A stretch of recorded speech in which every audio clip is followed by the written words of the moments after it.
بسم اللہ الرحمن الرحیم وصلی اللہ علی النبی الکریم رب اشرح لی صدری ویسر لی امری واحلل عقدۃ من لسانی یفقہوا قولی۔ آج کا جو ٹاپک ہے وہ ہے what went wrong with Muslims, مسلمانوں سے کہاں غلطی ہوئی۔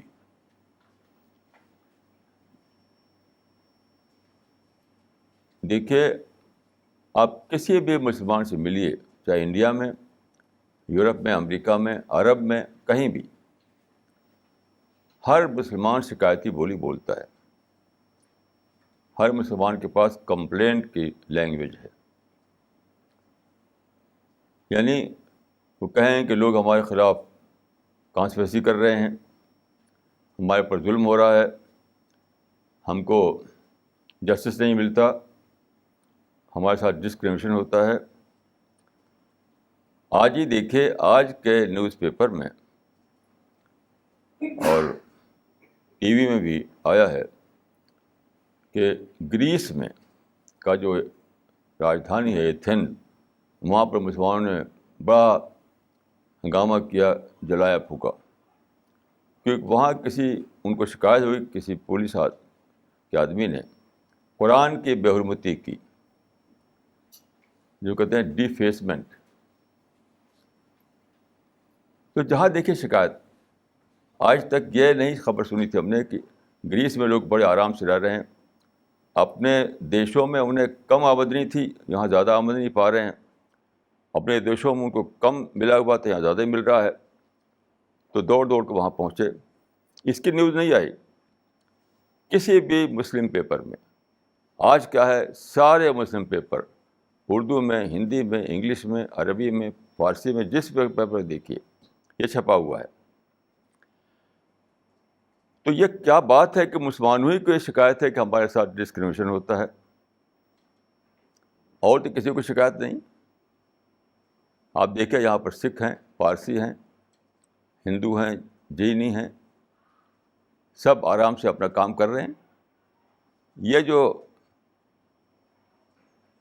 دنیا میں ایک ہی گروپ ہے جو پروٹسٹنٹ بنا ہوا ہے، مسلمان جو ہے پروٹسٹنٹ کمیونٹی بن گئے ہیں ساری دنیا میں۔ تو کیا بات ہے کہ ان کے ساتھ ایسا ہو رہا ہے؟ تو اسی کو آج ہم نے ٹاپک بنایا ہے، what went wrong with Muslims.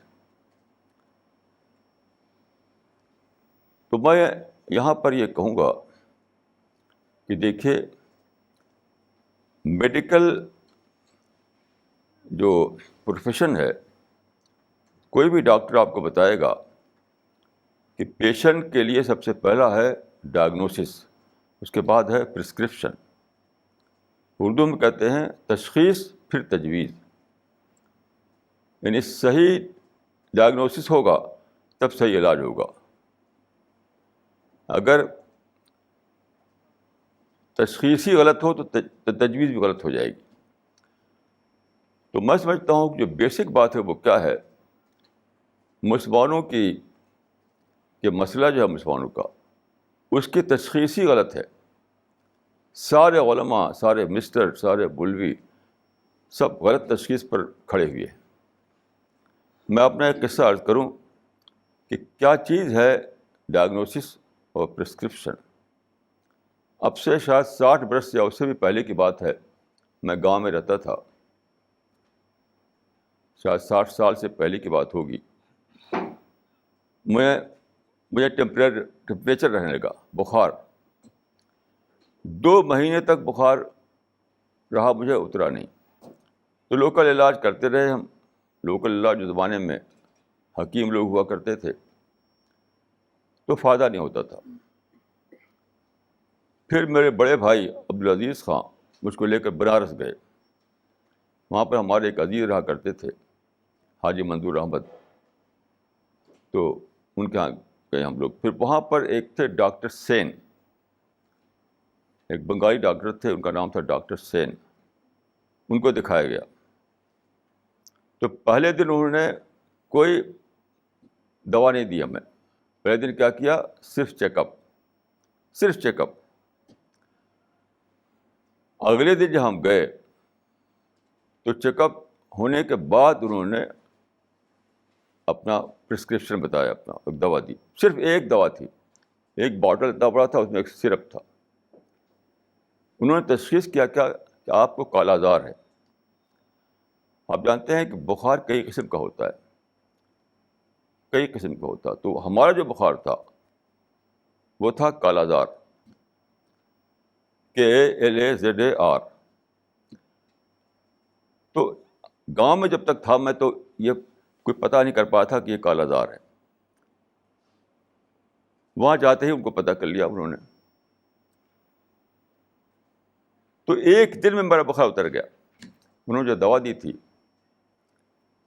ایک دن میں بخار اتر گیا. یہ تھا ڈائگنوسس صحیح ہو تو پرسکرپشن بھی صحیح ہوتا ہے. تو مسلمانوں کی ڈائگنوسس غلط ہے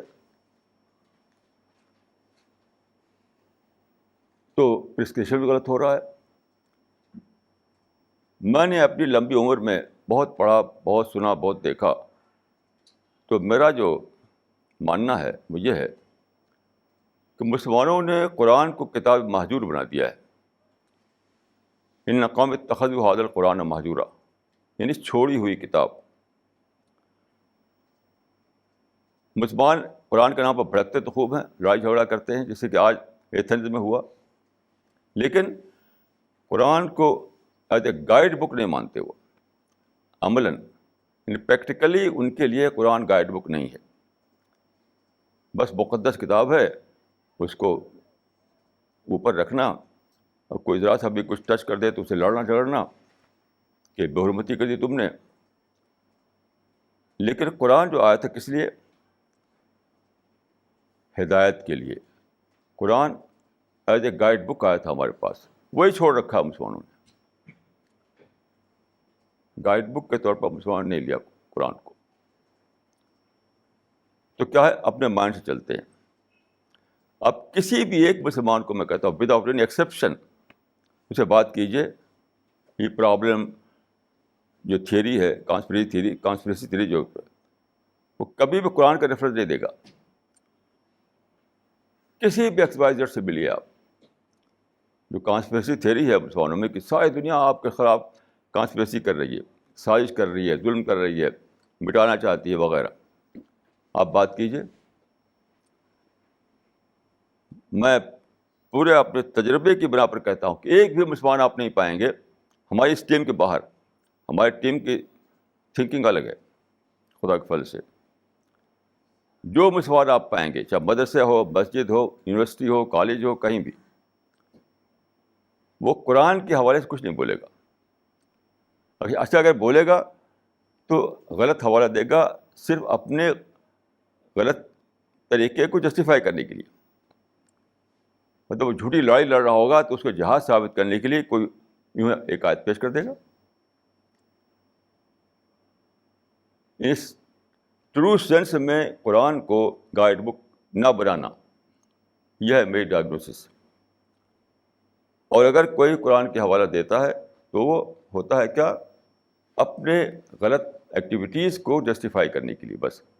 وہ تو ڈبل کرائم ہے، وہ ڈبل کرائم، ڈبل جرم ہے وہ. اب میں آپ کو چند مثالیں دیتا ہوں. To illustrate this point, I will give you some examples. دیکھیے، میں سمجھتا ہوں کہ قرآن کو چھوڑنے کے بعد، چھوڑنے کے معنی یہ نہیں کہ گھروں میں کتاب نہیں ہے یا اس کو مقدس نہیں سمجھتے مسلمان، نہیں. چھوڑنے کے معنی ہے گائیڈ بک کے طور پر چھوڑنا، ایز اے گائیڈ بک اس کو نہ لینا، یہ مطلب ہے. تو سب سے پہلا جو غلطی ہوئی ہے وہ کیا؟ حدیث میں آتا ہے کہ لَتَتَّبَعُنَّ سُنَنَ مَنْ كَانَ قَبْلَكُمْ، یعنی پچھلی امتوں کے راستے پر تم چلو گے. مطلب یہود و نصارہ کے راستے پر. یعنی قرآن کو چھوڑ کر کے تم ان کے رواج کو لے لو گے. اس کا مطلب یہ ہے لَتَتَّبَعُنَّ سُنَنَ مَنْ كَانَ قَبْلَكُم. مطلب یہ ہے کہ قرآن تمہارا گائیڈ بک نہیں رہے گا, تمہارا گائیڈ بن جائے گا کیا؟ وہ بھٹکے ہوئے لوگ, وہ ڈیویٹڈ گروہ جو ہیں, ان سے تمہیں راستہ لینے لگو تم. وہی ہوا ہے آج. میں آپ کو مثال دیتا ہوں. یہود میں جو گمراہی آئی, یہود بھی ہماری طرح پہلے یعنی اہل اسلام تھے, اہل ایمان تھے, ان میں نبی آتے تھے, اور ان کے بارے میں قرآن میں آیا تھا کہ فضلناکم علی العالمین. یہود کے بارے میں آیا ہے, سارے عالم پر تم کو فضیلت دی. لیکن جب زوال آیا, جب ان کا ڈکلائن ہوا, جب ڈی جنریشن ہوا ان کے یہاں, تو کیا ہوا؟ انہوں نے سالویشن, ان کے یہاں جو سب سے پہلا بگاڑ آیا وہ یہ ہے کہ اس خدا کے دین میں دیکھیے میرٹ بیسڈ سالویشن ہے. انہوں نے کیا سمجھ لیا؟ برتھ بیسڈ سالویشن, یعنی نجات مبنی پر پیدائش مان لیا, جبکہ تھی نجات مبنی پر عمل. میرٹ بیسڈ سالویشن تھی خدا کے دین میں. انہوں نے کیا سمجھ لیا؟ Birth based salvation. یہ جو یہودی پیدا ہوگا تو جنت میں جانا ہے اس کو. یہی آج سارے مسلمانوں کی سوچ ہے. کسی بھی مسلمان سے ملیے آپ, چاہے داڑھی والا ہو یا بے داڑھی والا, وہ سمجھتا ہے کانشیسلی یا انکانشیسلی کہ بس مسلمان گھر میں پیدا ہو گئے تو اب تو جنت تو ہمارے لیے پکی ہے. حالانکہ دیکھیے قرآن میں بہت ہی کلیئر آیت ہے. یعنی اگر آپ قرآن کو گائیڈ بناتے تو کیا تھا؟ بہت ہی صاف کئی جگہ آیا ہے. مثلاً لیس بامانیکم ولا امانی اہل الکتاب من یعمل سوءا یجز بہ. اس کا مطلب یہ ہے کہ امانی کے معنی ہوتے ہیں وشفل تھنکنگ. یعنی خدا کے یہاں فیصلہ نہ تمہاری وشفل تھنکنگ پہ ہوگا اور نہ یہود کی وشفل تھنکنگ پہ ہوگا. جو جیسا کرے گا ویسا پائے گا.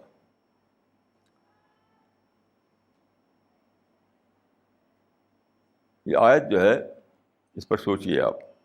لیس بامانیکم ولا امانی اہل الکتاب من یعمل سوءا یجز بہ.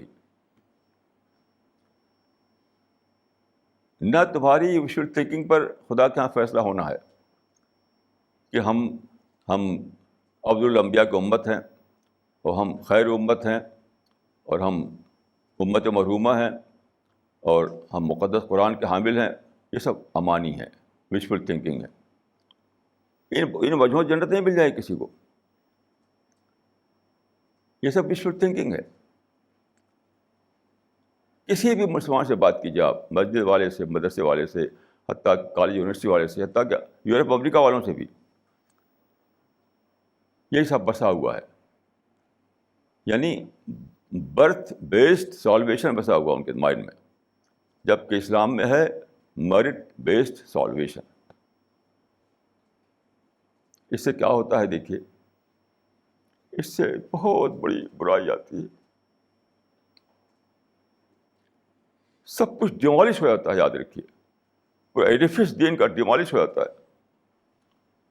کیوں؟ اس سے آپ کے اندر آتا ہے فالس کنوکشن. فالس کنوکشن سے بری کوئی چیز نہیں. یاد رکھیے, فالس کنوکشن یعنی یہ ساری ہی برائیوں کی جڑ ہے. فالس کنوکشن, جھوٹا یقین, فرضی اعتماد, اسی میں سارے مسلمان مبتلا ہیں, one to all, without any exception. یہ نتیجہ ہے قرآن کو چھوڑنے کا. قرآن کو چھوڑنے کا یہ جڑ ہی کٹ جاتی ہے. عمل کی جڑ کٹ جاتی ہے. اسی طرح آپ دیکھیے ایمان کو لیجیے.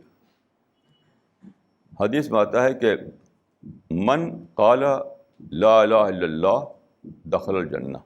جس نے کہا کہ اللہ کے سوا کوئی معبود نہیں تو وہ جنت میں جائے گا. اب اس کو لے کر کیا بنا لیا گیا ہے؟ ایک فریز چل پڑا ہے، کلمہ گو کے لیے جنت ہے، یعنی قائل کلمہ کے لیے جنت. لیکن آپ اور حدیثوں کو لے کر دیکھیے، کیونکہ ایک اور حدیث ہے من عرف اللہ الہ الا اللہ دخل الجنہ. جس نے ریئلائز کر لیا کہ ایک اللہ کے سوا کوئی اللہ نہیں. تو آپ وہاں دیکھیے معرفت کا لفظ ہے. اس دونوں کو ملا کر پڑھیں تو کیا نکلے گا؟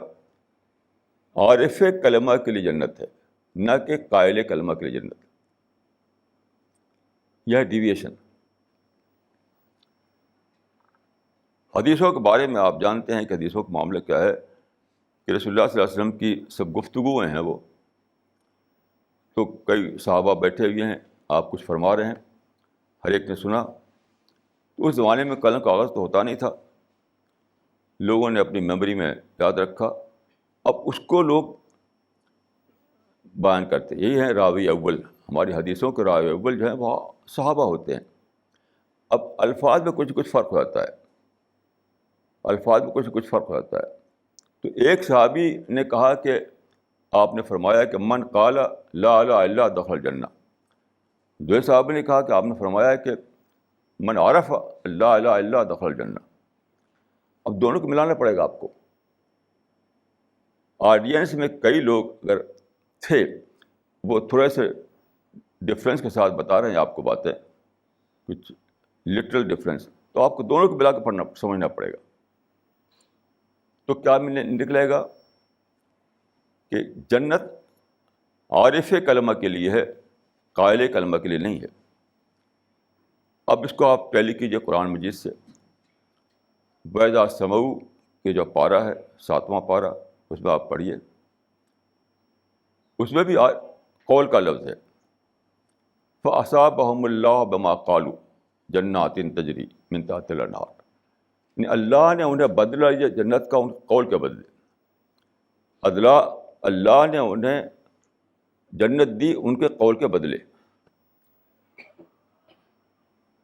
اللہ نے انہیں جنت دی ان کے قول کے بدلے. لیکن اسی آیت میں اور پوری آیت کو لیجیے آپ تو کیا نکلے گا؟ مما عرفوا من الحق. اسی میں مما عرفوا من الحق، یعنی ان کو معرفت ہوئی، پھر قول نکلا، پھر آنسوں سے آنکھوں پر پڑے، پھر سینے میں سلاب امڑا. اسی آیت، ایک ہی آیت میں سب کچھ ہے. تو حدیث میں دو جگہ تھا، دو صحابی کی زبان سے ملا کر کے، دو صحابی کی زبان سے جو ہمیں باتیں ملی اس کو ملا کر کے پوری بات ہمیں ملی. قرآن کے ایک ہی آیت میں سب کچھ موجود ہے وہاں. کہ قرآن کے اس حصے میں جو میں نے عرض کیا وَإِذَا سَمَعُوا مَا أُنزِلَ إِلَى الرَّسُولِ تَرَىٰ أَعْيُنَهُمْ تَفِيضُ مِنَ الدَّمْعِ مِمَّا عَرَفُوا مِنَ الْحَقِّ. اس پوری آیت کو پڑھیے آپ. اس میں کیا ہے؟ ایک گروہ رسول اللہ کے پاس آیا. یہ پیدائشی طور پر کرسچن لوگ تھے. تو اس نے جاننا چاہا کہ آپ کا پیغام کیا ہے. آپ نے قرآن کی آیتیں سنائیں. وہ لوگ عربی زبان سمجھتے تھے. تو قرآن بتاتا ہے کہ ان کی آنکھوں سے آنسو بہہ پڑے، تفیض من الدم. کیوں؟ ان کو معرفت ہو گئی، ان کو ریئلائزیشن ہو گیا. پھر انہوں نے کہا کہ خدایا ہم نے مان لیا تیرے رسول کی بات کو،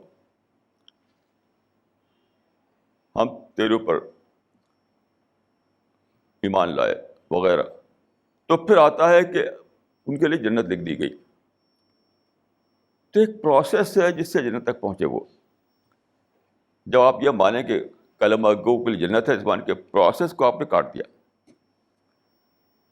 ایمان اور جنت تک پہنچنا یہ سب ایک پروسیس ہے. پروسیس کلمینیشن ہے جنت، ایک پروسیس ہے، اس کا کلمینیشن ہے پیراڈائز. وہ پروسیس کیا ہے؟ سب سے پہلے آپ سیکر بنتے ہیں. جیسے وہ لوگ جو تھے وہ غالباً نجران کے تھے، وہ آئے جاننے کے لیے مدینہ ہیں، اس معنی وہ سیکر تھے. وہ اونٹوں کو بیٹھ کر وہاں آئے مدینہ جاننے کے لیے، تو یہ سیکر تو ہوئے. وہ تو سب سے پہلے وہ سیکر تھے. پھر انہوں نے اوپن مائنڈ کے ساتھ سنا کہ کیا پیغام ہے آپ کا، کیا میسج ہے آپ کا. پھر کیا ہوا کہ سنتے ہی باتیں دل میں ان کو اتر گئی، اور اتنی گہرائی کے ساتھ اتری کہ ان کی آنکھوں میں آنسو نکل آئے. پھر وہ کہہ پڑے کہ خدا ہم گواہی دیتے ہیں کہ یہ سچائی ہے. تو خدا نے اعلان کر دیا کہ تمہارے لیے جنت ہے. تو دیٹ واز دا پروسیس. ایمان از دا پروسیس اینڈ جنت از دا کلمینیشن. تو کیا مان لیا لوگوں نے خود سے کہ بس منہ سے کلمہ بول دو جنت میں پہنچ جاؤ. یہ کھلا ہوا یعنی یہ اپنا بنایا ہوا اسلام ہے، یہ خدا اور رسول والا اسلام نہیں ہے. ایسے آپ دیکھیے نماز کو لیجیے، عبادت کو لیجیے. عبادت میں کیا ہوا؟ اسپرٹ کو فارم سے ڈیٹیچ کر دیا گیا ہے. جہاں بھی جائے مسلمانوں میں جو حال دیکھیے، بس ایک فارم ہے، ایک سیٹ آف ریچولس ہے، اس کو دہرانے کا نام نماز سمجھتے ہیں لوگ. اسپرٹ غائب ہے. یہ ایک بہت بڑا یعنی بدلاؤ لایا گیا ہے اسلام کے اندر کہ عبادت کو اس کی اسپرٹ سے الگ کر کے لے لیا گیا ہے. تو وہ سیٹ آف ریچول بن کر کے اور سمجھتے کہ اسی سے ہمیں سب کچھ مل جائے گا. حالانکہ آپ دیکھیے، میں مانتا ہوں کہ عبادت کا، یہ نماز کا ایک فارم ہے. آپ سب لوگ جانتے ہیں کہ ایک فارم ہے اس کا، ایک ظاہری شکل ہے اس کی. لیکن آپ قرآن و حدیث کو پڑھیے. قرآن میں آتا ہے کہ قد افلح المؤمنون الذین هم فی صلاتہم خاشعون. تو خشوع جو ہے اسپرٹ ہے نماز کی. خشوع اسپرٹ ہے نماز کی. خشوع کے معنی کیا ہیں؟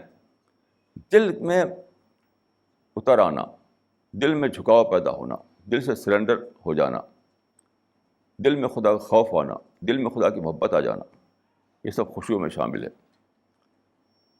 تو خشوع از دا اسپرٹ آف صلاۃ. خشوع جو ہے وہ نماز کی اسپرٹ ہے. اب اسپرٹ تو ختم کر دیا، اب ایک خاص فارم ہے، اس کو دوہرا لو، بس نماز ہو گئی. یہ خود ساختہ نماز ہے، یہ قرآن حدیث والی نماز نہیں ہے. حدیث میں تو آپ دیکھیے آتا ہے لا صلاۃ لمن لم یتخشع، لا صلاۃ لمن لم یتخشع. جس کی نماز میں خشوع نہ ہو اس نماز نہیں ہے. جس کی نماز میں خشوع نہ ہو اس کی نماز نہیں ہے.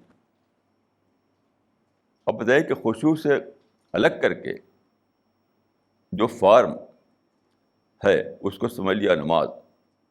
یہ ہے قرآن کو چھوڑنا، یہ ہے خدا کے دین کو چھوڑنا. تو قرآن میں جو ہے کہ اللہ تعالیٰ کے رسول فرماتے ہیں کہ ان قوم اتخذوا ھذا القرآن مہجورا. یہ فرمائیں گے یعنی ایسا ہونے والا ہے کہ ایک وقت آئے گا جب کہ قرآن کو ماننے والے بھی قرآن کو چھوڑی ہوئی کتاب بنا دیں گے. ان قومی مانے جو مانتے ہیں، جو ایمان لائے ہوئے ہیں، یعنی خود اہل ایمان جو ہیں وہی قرآن کو چھوڑی ہوئی ابینڈنڈ بک بنا دیں گے. ابینڈنڈ بک، چھوڑی ہوئی کتاب، یہی تو ہے ابینڈنڈ بک. دیکھیں اسلام میں کوئی چیز مسٹری نہیں ہے، کوئی بھی مسٹیریس ایکسپلینیشن اسلام میں درست نہیں ہے. سب کچھ سائنٹیفک ہے، سب کچھ ویل نون ہے. تو یہ جو چھوڑی ہوئی کتاب ہے یہ مسٹیریس نہیں ہے. اس کا مطلب یہی ہے کہ قرآن کو بس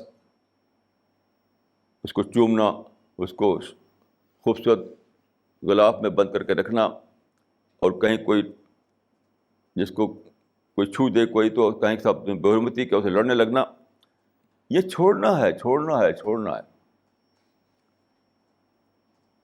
اب میں آپ کو ایک اور بات یاد دلانا چاہتا ہوں، اس طرح کے واقعات بہت ہوتے رہتے ہیں جو آج ہوئے ہیں ایتھنز میں، کل ہوا ہے، ٹی وی میں کل آ گیا تھا، پیپر میں آج آیا ہے۔ تو کل اس میں تو تھا، اردو پیپر میں تھا کہ ہزاروں لوگ سڑک پہ نکل آئے، اور انہوں نے یہاں تک کیا کہ پولیس پہ پتھراؤ کیا اور گاڑیاں جلائیں۔ کیا یہ سب تو حرام ہے؟ یعنی اسلام کے نام پر حرام کام۔ آپ پتھر مانگنا بالکل حرام تھا، گاڑیاں جلانا بالکل حرام تھا۔ سب سے پہلے تو نفرت حرام ہے، نفرت۔ آپ بتائیے کہ اتنے سالوں سے آپ جا کر کما رہے ہیں وہاں ایتھنز میں، تو کیا آپ نے انہیں اسلام پیش کیا؟ اسلام پیش نہیں کیا تو فقہا کا مسئلہ ہے باقاعدہ کہ بغیر دعوت کے جہاد نہیں، بغیر دعوت کے قتال جائز ہی نہیں ہے۔ سب سے پہلے آپ کو دعوت دینی پڑے گی، تب جہاد یا قتال کی نوبت آئے گی۔ تو آپ لڑنے کیوں لگے؟ آپ سوچا کیوں نہیں آپ نے کہ ہم نے ان میں اسلام نہیں پہنچایا تھا، اس لیے جانتے نہیں بیچارے۔ اور جو رپورٹ میں نے پڑھی ہے تو اس کو شکل تو یہ دی گئی کہ اس نے بےحرمتی کی۔ میں بیچتا ہوں کہ بالکل غلط ہے، اس نے مس ہینڈل کیا ہوگا، کیونکہ ایک عراقی مسلمان کے ہاتھ میں قرآن تھا۔ اب آج کل جو کہ مسلمان سسپیشس گروپ بن گئے ہیں، مسلمان سسپیشن کیا جاتا ہے، تو اس نے کہا یہ کیا کتاب ہے؟ اب وہ پولیس والا کیا جانے کہ کیا کتاب ہے، تو اس نے لینا چاہا، انہیں نہیں دے رہا تھا وہ، کیا اب یہ مقدس کتاب ہے، تو اس نے چھین لیا۔ اب اسی میں زمین میں گر گیا وہ، اب وہ بےحرمتی ہو گئی، اور ایک ہنگامہ کھڑا ہو گیا، اس نے بےحرمتی کی، انجانے میں مس ہینڈل کیا اس نے، بس اتنی سی بات تھی۔ اب میں آپ کو دوسرا قصہ بتاتا ہوں۔ میں اور میرے ساتھی بار بار جاتے ہیں ہندو لوگوں کے جلسے میں، اسی ملک میں، اور عیسائی لوگوں کے جلسے ہم باہر گئے ہیں۔ جیسے ہم گئے تھے سائپرس، وہاں سب عیسائی لوگ تھے، یہاں بھی گئے تھے گجرات، وہاں سے ہندو لوگ تھے، تو بار بار ہم جاتے ہیں۔ تو ہمارے ساتھی ہوتے ہیں وہ لوگ قرآن اور اسلامی لٹریچر لے کے جاتے ہیں ہمارے ساتھ۔ تو وہاں پر کیا ہوتا ہے، جیسے ابھی گجرات میں ہوا، اس سے پہلے سائپرس میں ہوا تھا، وغیرہ وغیرہ، بار بار ہوتا رہتا ہے۔ تو مجھ کو وہ موقع دیتے ہیں اسٹیج پہ بولنے کا، اسلام کا کوئی نہ کوئی آسپیکٹ۔ تو ابھی گجرات میں میری 1 گھنٹے کی تقریر تھی۔ 1 گھنٹے کی تقریر میں نے اسلام کی وہ تعلیمات بتائیں جو پازیٹیو تھنکنگ جس میں تھی، پیشنس تھا، جس میں انسان دوستی تھی، اور جس میں یعنی آدمی کو ڈیوٹی کانشیس بنانا تھا، یہ سب باتیں جو تھیں پازیٹیو ٹیچنگ جو اسلام کی ہیں وہ ہم نے بتایا 1 گھنٹے کی تقریر میں۔ اچھا، ہمارے ساتھی جو تھے انہوں نے جو چیئر کر رہے تھے وہاں پر، ان سے کہا کہ ہم کتابیں لائے ہیں، بہت سی، قریب 6 بنڈل کتابیں لے گئے تھے یہاں سے لوگ۔ ہم کتابیں لائے ہیں تو ہم چاہتے ہیں ان کو ہم دیں، لوگوں کو ڈسٹریبیوٹ کریں۔ تو پریزیڈنٹ جو چیئر کر رہا تھا، جو آدمی جو ہندو تھا، ایک سینئر اسکالر، اس نے کہا کہ آپ کو تکلیف کرنے کی ضرورت نہیں ہے، آپ ایسا کیجیے کہ دیکھیے وہ ٹیبل رکھا ہوا ہے، آڈینس کے پاس ٹیبل تھا ایک، اس پر کتابیں لکھ دی لا کر کے کھول کر کے، اور ہم خود آپ سے اناؤنس کریں گے یہاں۔ تو اس ہندو چیئرمین نے اناؤنس کیا کہ آپ لوگوں نے اسلام پر تقریر سن لی، اب ان کے ساتھی جو ہیں کتابیں لائے ہیں اسلام پر، قرآن بھی لائے ہیں، وہ رکھا ہوا ہے، آپ لوگ اس کو لے سکتے ہیں، بلکہ کہا سے کہا کہ پڑھیے، آپ لوگ ضرور پڑھیے۔ تو جہاں پر ٹوٹ پڑے وہ لوگ، اتنے شوق سے کتابیں لیا انہوں نے، قرآن کو بھی لیا، اسے کوئی تحفہ ہو۔ تو اسلام کے بارے میں ہم کو اچھی امیج دے چکے تھے، اسلام کے بارے میں ہم کو بتا چکے تھے کہ اسلام ایک ایسا مذہب ہے جو انسانیت سکھاتا ہے، جو پازیٹیوٹی سکھاتا ہے، جو پیس سکھاتا ہے، جو ٹالرنس سکھاتا ہے۔ تو اسلام کی ایک اچھی امیج ان کے من آ چکی تھی، تو لوگ ٹوٹ پڑے، اور ساری کتابیں ختم ہو گئی. ہم لوگ لوٹے تو سب کچھ لانا واپس نہیں لانا تھا ہمیں. تو ان لوگوں کو چاہیے انٹراسپیکشن کریں وہ لوگ کہ کیا وجہ ہے کہ دلی کے کچھ مسلمان جب جاتے ہیں کہیں تو وہاں سے لوگ قرآن کا نسخہ کتاب اسلام کے لوگ ٹوٹ کر لیتے ہیں, شوق سے لیتے ہیں. اور یہاں ایسا کیوں ہو گیا؟ پتہ کیا چلتا؟ اردو ایک لائن ہے کہ ہم الزام ان کو دیتے تھے, قصور اپنا نکل آیا. ہم الزام ان کو دیتے تھے, قصور اپنا نکل آیا. پتہ چلے کہ ہم نے انہیں بتایا نہیں تھا کہ اسلام کیا ہے, یہ تو بیچارے بے خبر ہیں. اور قرآن میں ایک بہت ہی زبردست آیت ہے, ما کان ربک لیہلک القری بظلم واہلھا غافلون. غور کیجیے اس آیت پر. اللہ کا ایک طریقہ نہیں کسی گروپ کو سزا دے جب کہ وہ بے خبر ہوں. یعنی بے خبری میں سزا خدا بھی نہیں دیتا, اور آپ بے خبروں کو سزا دے رہے ہیں. ابھی دیکھیے ہمارے ساتھی ہیں حیدرآباد میں, عادل بھائی, وہ یہاں دلی آئے تھے, پچھلے سنڈے کی کلاس میں بھی تھے یہاں پر. وہ جب واپس گئے وہ تو یہاں سے جب کی فلائٹ جو تھی وہ جب سے لینڈ کیا حیدرآباد میں, لوگ اترنے لگے تو یہ ابھی ٹھہر گئے جہاز کے اندر. ان ایئر ہاسٹس سے کہا کہ میں کیپٹن سے ملنا چاہتا ہوں, جہاز کے کیپٹن سے. تو اس نے جا کر کہا, تو کیپٹن نے بلا لیا ان کو, بلا لیا کیبن میں. وہاں پائلٹ کو پائلٹ دو بیٹھے ہوئے تھے. آپ جانتے ہیں کہ جہاز میں دو ہوتے ہیں, پائلٹ اور کو پائلٹ. جب انہوں نے کہا کہ ہمارے پاس قرآن ہے, اس کو دینے کے لیے پائے, دونوں کھڑے ہو گئے, اس سینے سے لگ کر لیا اس کو.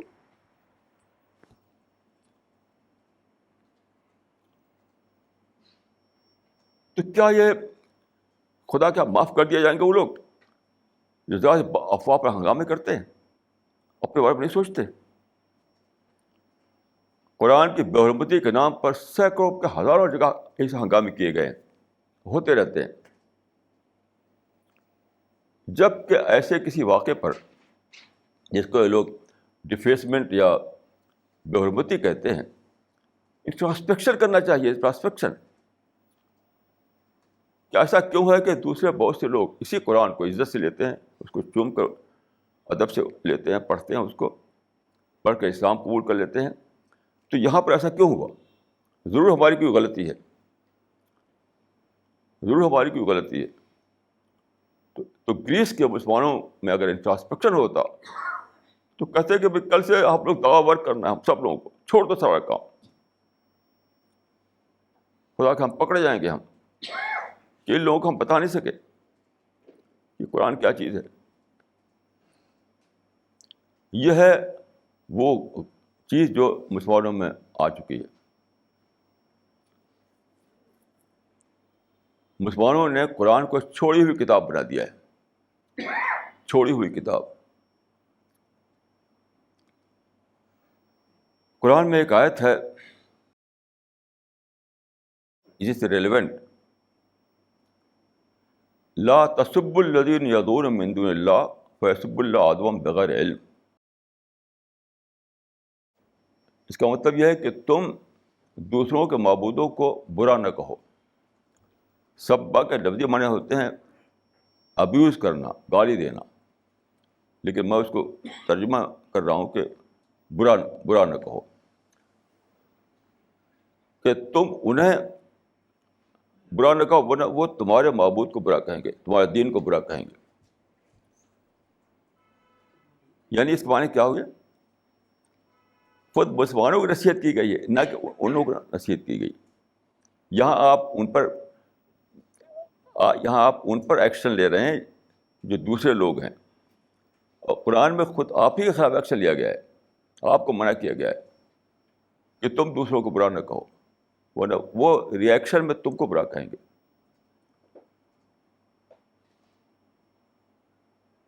تو مسلمانوں کے اندر پیشنس ہو, مسلمانوں کے اندر ٹالرنس ہو, مسلمانوں کے اندر انسان کی خیرخواہی ہو, اس پر زور دیا گیا ہے قرآن میں. یہ نہیں کہ دوسروں کے لیے. امریکہ میں ایک وہ ہے میڈیا واچ. میں اس کو بالکل میڈیا واچ بالکل ایک خرافات سمجھتا ہوں. ایک پڑھے لکھ کے لوگ کیا کر رہے ہیں امریکہ میں بیٹھ کر کے کہ کہاں ہمارے خلاف چھپا ہے, کہاں ہمارے خلاف کوئی آئٹم آ گیا ہے, اس کو جمع کرتے ہیں اور مسلمانوں کو بتاتے ہیں دیکھو بھائی یہ ہے. بھائی اگر امریکہ اتنا برا ہے تو تم امریکہ میں رہتے کیوں ہو؟ تمہارا وہاں رہنا جائز نہیں ہے؟ یعنی امریکہ کی کوئی پازیٹیو بات نہیں بتاتے لوگ.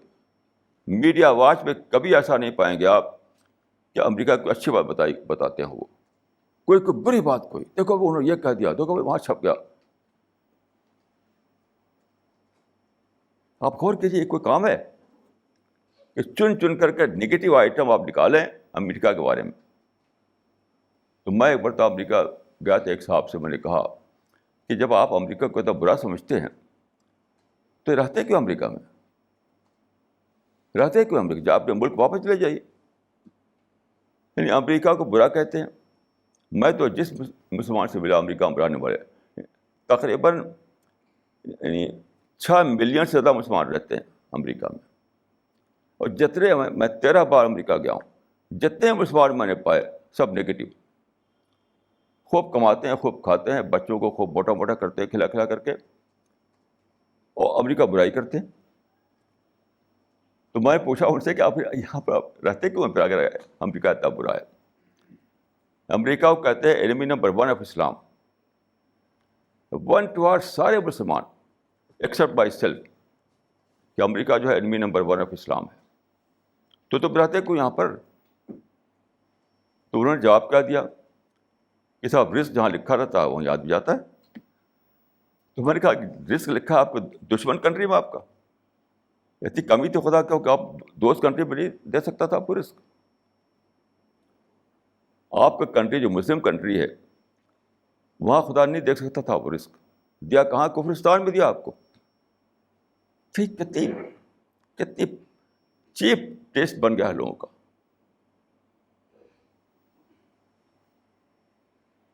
تو قرآن میں یہ کہا گیا ہے کہ انٹراسپیکشن کرو, اپنے کو درست کرو. یہ لوگ کیا کہتے ہیں؟ دوسروں پر کرتے ہیں. میڈیا واچ میں نزدیک نہیں ہونا چاہیے بلکہ انٹراسپیکشن ہونا چاہیے. یعنی دوسروں کا نکالنا نگیٹو آئٹم, اپنا نگیٹو آئٹم نکالو.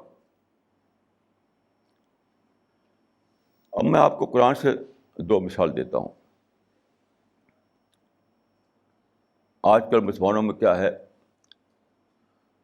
جہاں جائیے وہاں چرچا ہے, کمیونل رائٹس ہو رہے ہیں اس کا چرچا, کہیں بمبارمنٹ ہوتا ہے اس کا چرچا, کہ ہمارے خلاف دیکھو وہاں پہ گن چل گئی, ہمارے خلاف وہاں رائٹ ہو گیا, ہمارے خلاف وہاں یہ ہو گیا, وہاں ہو گیا. اسی کا چرچا جلسوں میں, مسلمانوں کے پرچوں میں, ان کو زبانوں پر,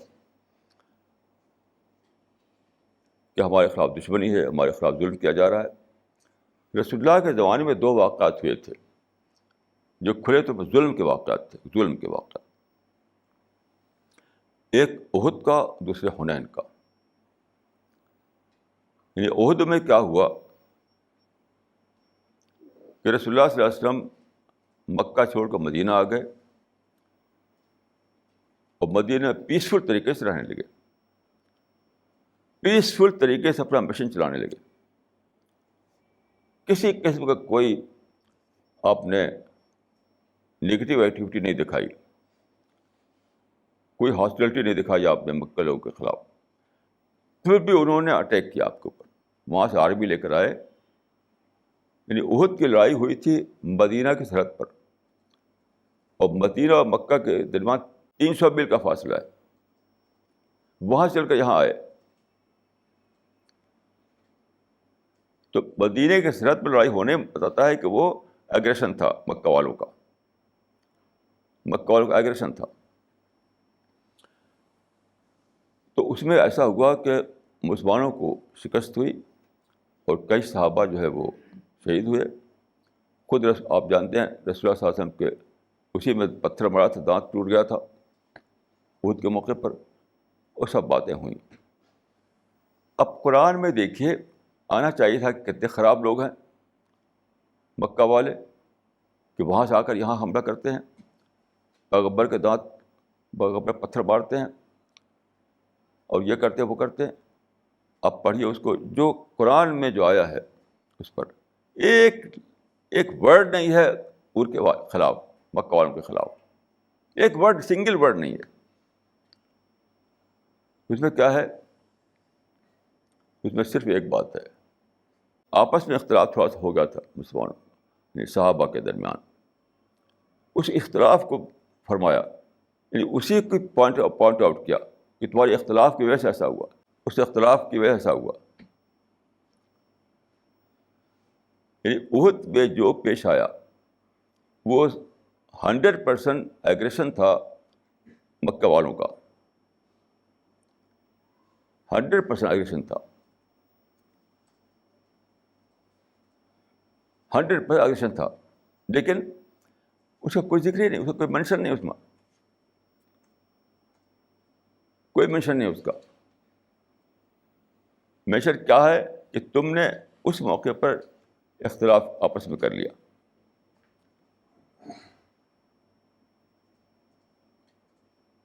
یعنی خود مسلمانوں کے اندر جو کمزوری، جو ویکنیس ظاہر ہوئی تھی، ویکنیس اس کو پوائنٹ آؤٹ کیا. ان کا ایگریشن کا ذکر نہیں، کانسپریسی کا ذکر نہیں، ظلم کا ذکر نہیں، کچھ بھی نہیں. آج کل کیا ہے؟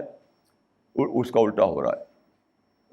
کہیں کا واقعہ لے، کشمیر کا، فلسطین کا، یا انڈیا میں جو کامن رائٹ ہوئے، کوئی بھی ایک واقعہ آپ دیکھیے، سارے مسلمان ون ٹو آل دوسروں کو بلیم دیتے ہیں. گویا کہ اسلام کی پالیسی ہے بلیم دائی سیلف، بلیم دائی سیلف. انہوں نے کیا بنا رکھا ہے؟ بلیم ادرس. یہ تو قرآن کو چھوڑ رہا ہے، یہ تو قرآن کو چھوڑنا ہے.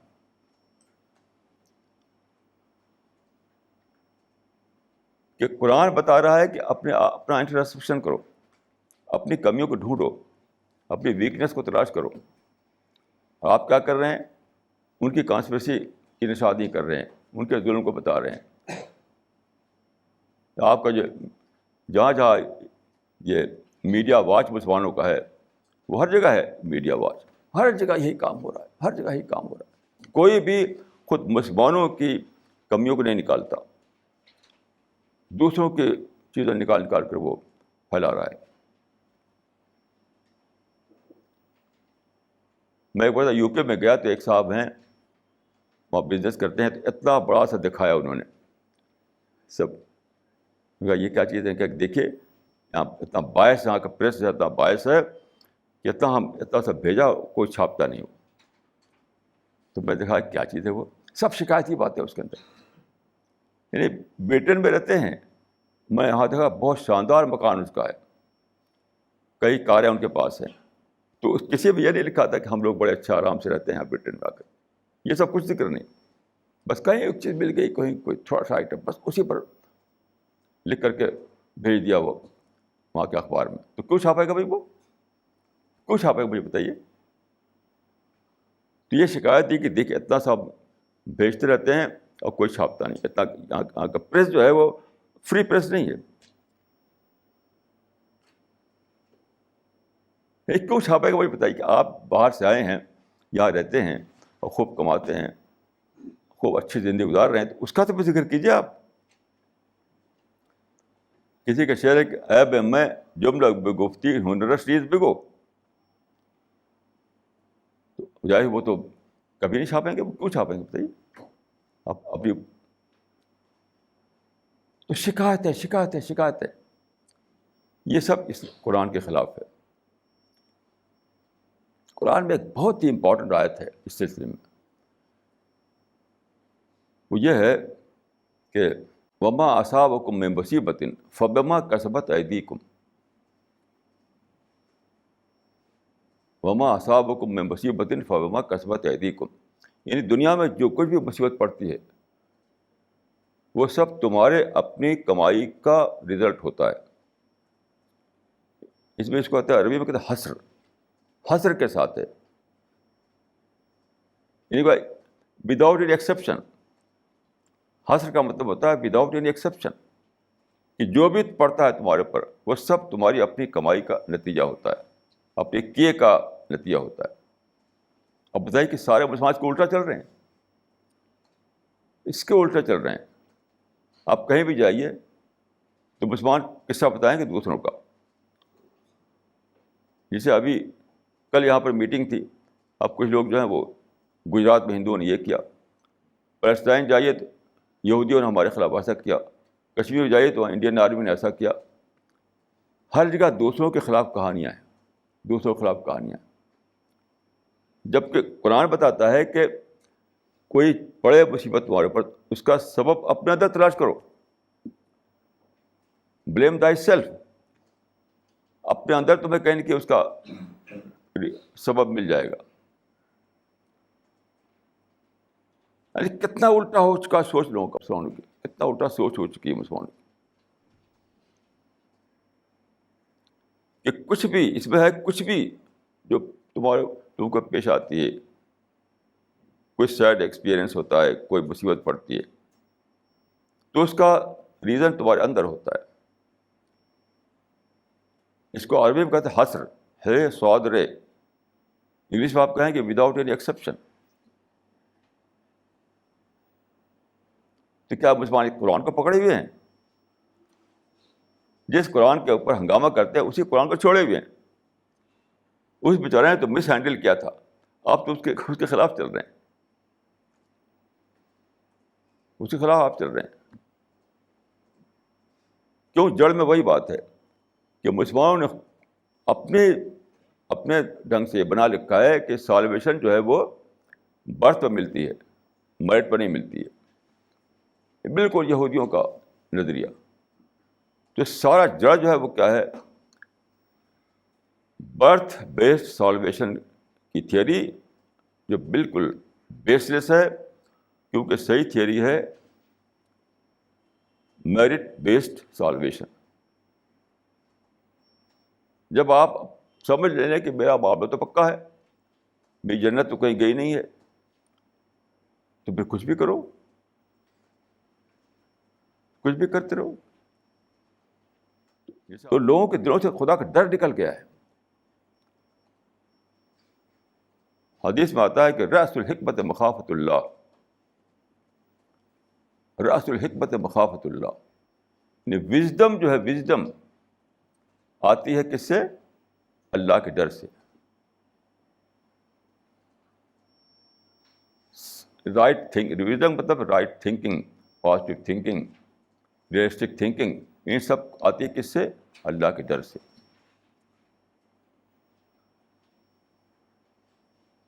اور وہ نکل گیا, کیونکہ آپ سمجھتے ہیں کہ ہماری پکڑ تو ہونے والی ہے نہیں, ہماری پکڑ تو ہونے والی ہے نہیں.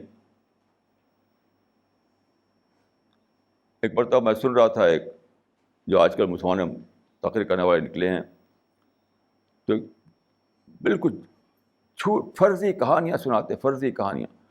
تو اب کیا سنانے لگے وہ, اب مسلمان خوب خوش ہوتے ہیں سن کر. بھیڑ کی بھیڑ لگی ہوئی تھی وہاں پر. کیا کہتے ہیں وہ کہ قیامت جب آئے گی اور لوگ وہاں اکٹھا ہوں گے حشر کے میدان میں, تو رسول اللہ ڈنڈا لے کر کھڑے ہو جائیں گے جنت کے گیٹ پر. استغفر اللہ, یہ خدا کی تصغیر ہے, خدا کا انڈر اسٹیمیٹ کرنا ہے, یہ خدا کو انڈر اسٹیمیٹ کرنا ہے. یہ کہ رسول اللہ ڈنڈا لے کر کھڑے ہو جائیں گے جنت کے گیٹ پر. اب مسلمان خوب خوش ہو رہے ہیں, ہمارے پیغمبر وہاں کھڑے ہو جائیں گے اور فرشتوں سے کہیں گے دیکھو سب سے پہلے میرے امتی آئیں گے. تو ابھی کوئی نہیں آئے گا. واش کریں گے کہ ایک ایک امتی جو ہے وہاں پر داخل ہو جائے. جب سب داخل ہو جائیں گے تب فرشتوں کا آپ جس کو چاہو لے آؤ, نہ لے جاؤ. یہ کوئی اسلام ہے؟ یہ اسلام ہے؟ یہ کوئی کتنا ریڈیکولس ہے یہ سب سوچنا, کتنا ریڈیکولس ہے یہ سب. یہ دین ہے خدا کا.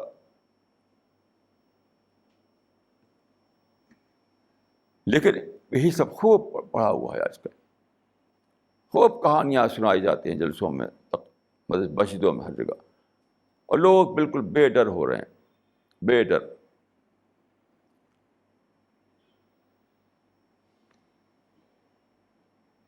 تو میں نے عرض کیا تھا کہ جو میڈیکل سائنس میں ہے کہ رائٹ ڈائگنوسس پر رائٹ پرسکرپشن ہوتا ہے، صحیح تشخیص پر صحیح تجویز ہوتی ہے. کیونکہ ہمارا صحیح تشخیص نہیں ہوئی تو صحیح تجویز بھی نہیں. مسلمانوں میں اصل جو کرائیٹیرین تھا وہ قرآن تھا، وہ قرآن چھوڑ رکھا ہے.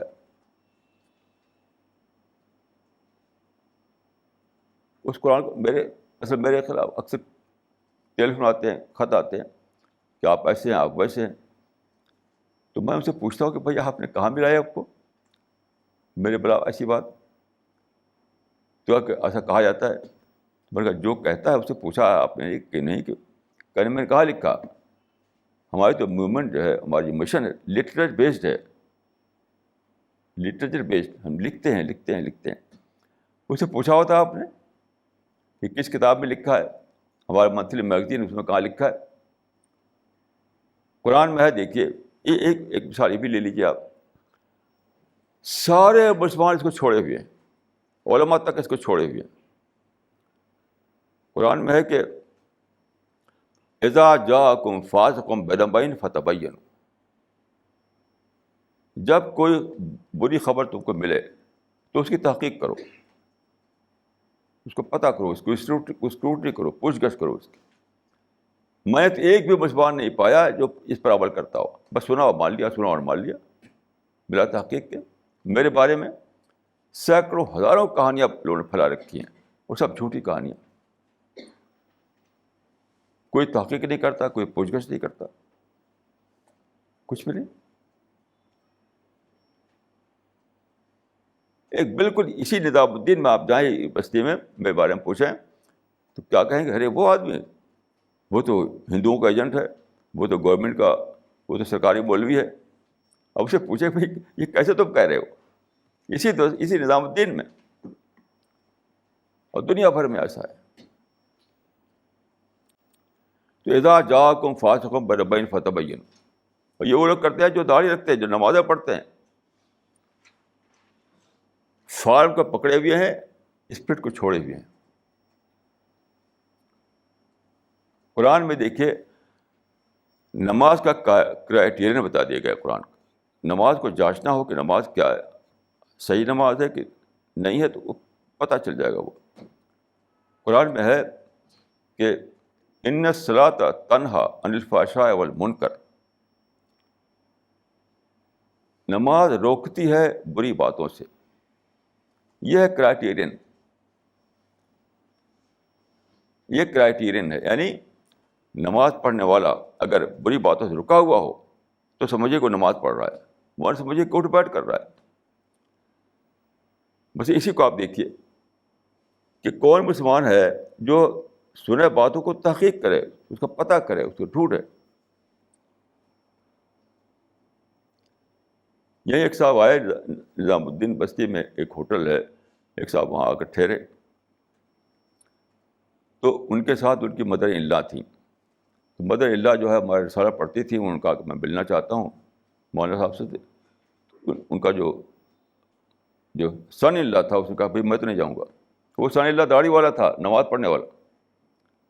کیوں؟ ارے بھائی وہ تو گورنمنٹ کے ایجنٹ ہیں، وہ تو سرکار کے پٹھو وغیرہ، میں ان سے کیوں ملوں گا؟ تو خیر ان کی مدر ان لا جو ہے ان کو ہوٹل میں چھوڑ کر چلی آئیں. میرے C29 میں مجھ سے آ کر ملی. صبح کا ٹائم تھا، فجر بعد کا ٹائم. تو ہمارے ساتھی جو مولانا ذکوان ندوی، مجھے میں نے کہا جا کے ان صاحب کے پاس جا کے لے آئیے ان کو. انہوں نے کہا تھا اپنی مدر ان لا سے کہ میں ان کا چہرہ نہیں دیکھ سکتا، میرے بارے میں کہ میں ان کا چہرہ نہیں دیکھ سکتا. اتنے خراب آدمی کا جو کافروں کو یعنی کافروں کا ایجنٹ بنا ہوا، اس کو میں چہرہ نہیں دیکھ سکتا. تو مولانا ذکوان ندوی گئے اس ہوٹل میں، اس آدمی سے کہا سن کر اس کو لائے. تو اوپر جس کمرے میں رہتا ہوں وہ آدمی آیا, بیٹھا, وہ بولا نہیں کچھ نہیں, وہ بس بیٹھا رہا, میری بات سنتا رہا. تو اس سے پوچھا گیا کہ بھائی کیا ہوا؟ کہا کہ پوچھنا کیا ہوا, تو میں شکل دیکھی اور میرا سب بات ختم ہو گئی. کہا کہ جس شکل تھی, جو شکل تھی مولانا صاحب کی, وہ شکل وہ نہیں تھی جو مجھے بتائی گئی تھی. کہا کہ میں فیس ریڈنگ جانتا ہوں, فیس ریڈنگ. میری فیس ریڈنگ نے بتایا کہ آدمی بس آدمی نہیں ہے, یہ تو ایک سچا انسان ہے. دیکھتے ہی ختم ہو گئے. لیکن سارے مسلمانوں کو آپ دیکھیے بھر رکھا ہے غلط باتوں کو بلا تحقیق. ایک حدیث میں دیکھیے کہ کفا بالمرء کذبا ان یحدث بکل ما سمع.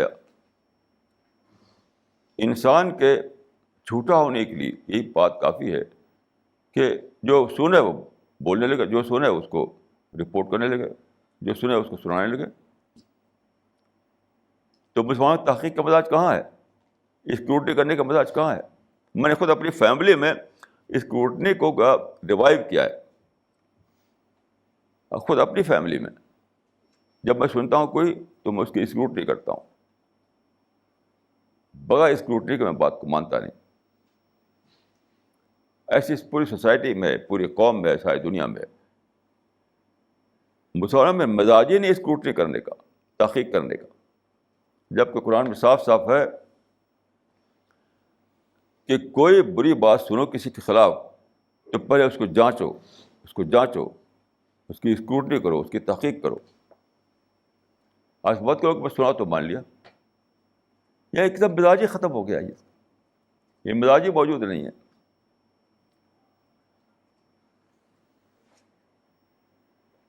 تو ڈائگنوسس جو میری ہے وہ یہ ہے کہ مسلمانوں نے قرآن کو چھوڑ رکھا ہے. قرآن کے نام پر لڑائی جھگڑا تو کرتے ہیں لیکن قرآن کو فالو نہیں کرتے. کیونکہ ایک کا قرآن کو فالو کرنا اور ایک کا قرآن کے نام پر لڑائی جھگڑا کرنا.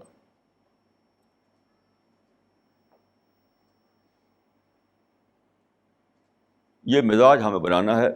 ہمارے سب لوگوں کو میں کہوں گا کہ ہم سب لوگوں کو مزاج بنانا ہے مسلمانوں کے اندر کہ قرآن کو کرائیٹیرین بنائیں, رسول اللہ کو ماڈل بنائیں, صحابہ کو قدوہ بنائیں.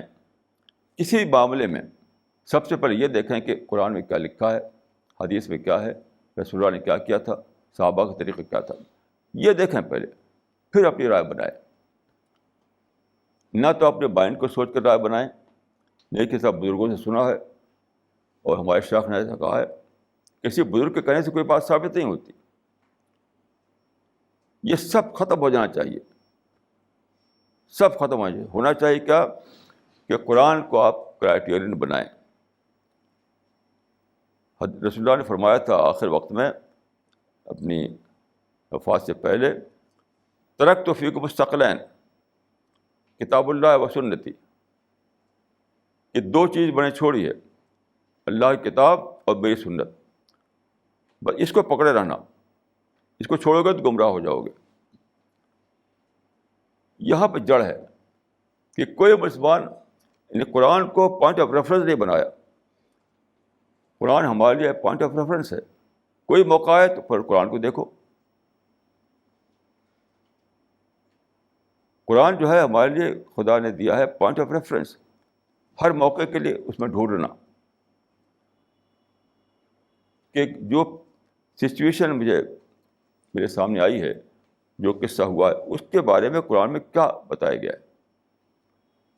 تو میں نے کئی مثالیں آپ کو دیں کہ قرآن میں کچھ ہے, ہم نے کچھ پکڑ رکھا ہے. تو مسلمانوں میں اس مزاج کو ریوائیو کرنا ہے کہ قرآن کو وہ بنائیں اپنے لیے کرائیٹیرین, اور تب جا کر اصلاح ہوگی, تب جا کر اللہ کی نصرت ہم آپ کو اترے گی. اقول قولی ھذا واستغفر اللہ لی ولکم اجمعین.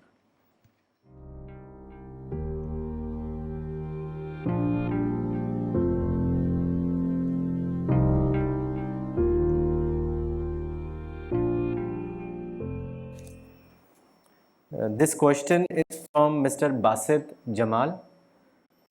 Maulana, give some verses of Quran on conspiracy. That is, what attitude should be adopted when somebody conspires against you. ہاں یہ بہت ہی ریلیونٹ کوشچن ہے. قرآن میں ایک آیت ہے وَإِن تَصْبِرُوا وَتَتَّقُوا لَا يَضُرُّكُمْ كَيْدُهُمْ شَيْئًا. قید کے معنی وہی ہوتے ہیں جس کو ہم کہتے ہیں کانسپریسی، سازش. ٹھیک وہی معنی ہے. تو یہ اس آیت میں بتایا گیا ہے کہ اگر تمہارے اندر صبر ہو اور اللہ کا ڈر ہو، دو چیزیں، تو ان کی کانسپریسی، ان کی سازش تم کو کچھ بھی نقصان نہیں پہنچائے گی. یہاں بھی ہے کچھ بھی نقصان نہیں پہنچائے گی. اس سے کیا ملا کہ لیک آف صبر و تقویٰ لیک کر رہا ہو یہ پرابلم ہے. کانسپریسی ہے یہ پرابلم نہیں ہے. یہ سازش کا ہونا یہ پرابلم نہیں ہے. صبر و تقویٰ کا نہ ہونا یہ پرابلم ہے. کتنی بڑی بات ہے قرآن کی اس آیت کہ جب بھی آپ کو لگے کہ کوئی آپ کا سازش کر رہا ہے آپ کے خلاف، آپ کے لیے پرابلم بنا ہوا ہے، تو جلدی سے ڈھونڈیے اپنے اندر کہ کہیں ایسا تو نہیں کہ ہمارا صبر اور تقویٰ نکل گیا ہے. لوگ کیا کرتے ہیں کہ وہاں ڈھونڈنے لگتے ہیں وہاں، جبکہ وہ چیز یہاں پر ہے. اس آیت کا کوئی دوسرا مطلب نہیں ہو سکتا اس کے سوا. وَإِن تَصْبِرُوا وَتَتَّقُوا لَا يَضُرُّكُمْ كَيْدُهُمْ شَيْئًا. کہ اصل چیز جو ہے وہ یہ ہے کہ صبر و تقویٰ لیک کر رہا ہو، وہ مفقود ہو گیا ہو. یہ مسئلہ نہیں ہے کہ کوئی سازش کر رہا ہے. سازش کرتے رہیں گے. سازش ہے پارٹ آف نیچر. تو سازش ہے یا نہیں ہے یہ مسئلہ نہیں ہے. تم اپنے کو اس کے بچا سکتے ہو اس طرح سے کہ اپنے اندر صبر و تقویٰ پیدا کرو. اس سے زیادہ اور کیا ہو سکتا ہے؟ یعنی اس سے بڑی دلیل اور کیا ہو سکتی ہے؟ اس سے بڑی دلیل کوئی نہیں ہو سکتی ہے.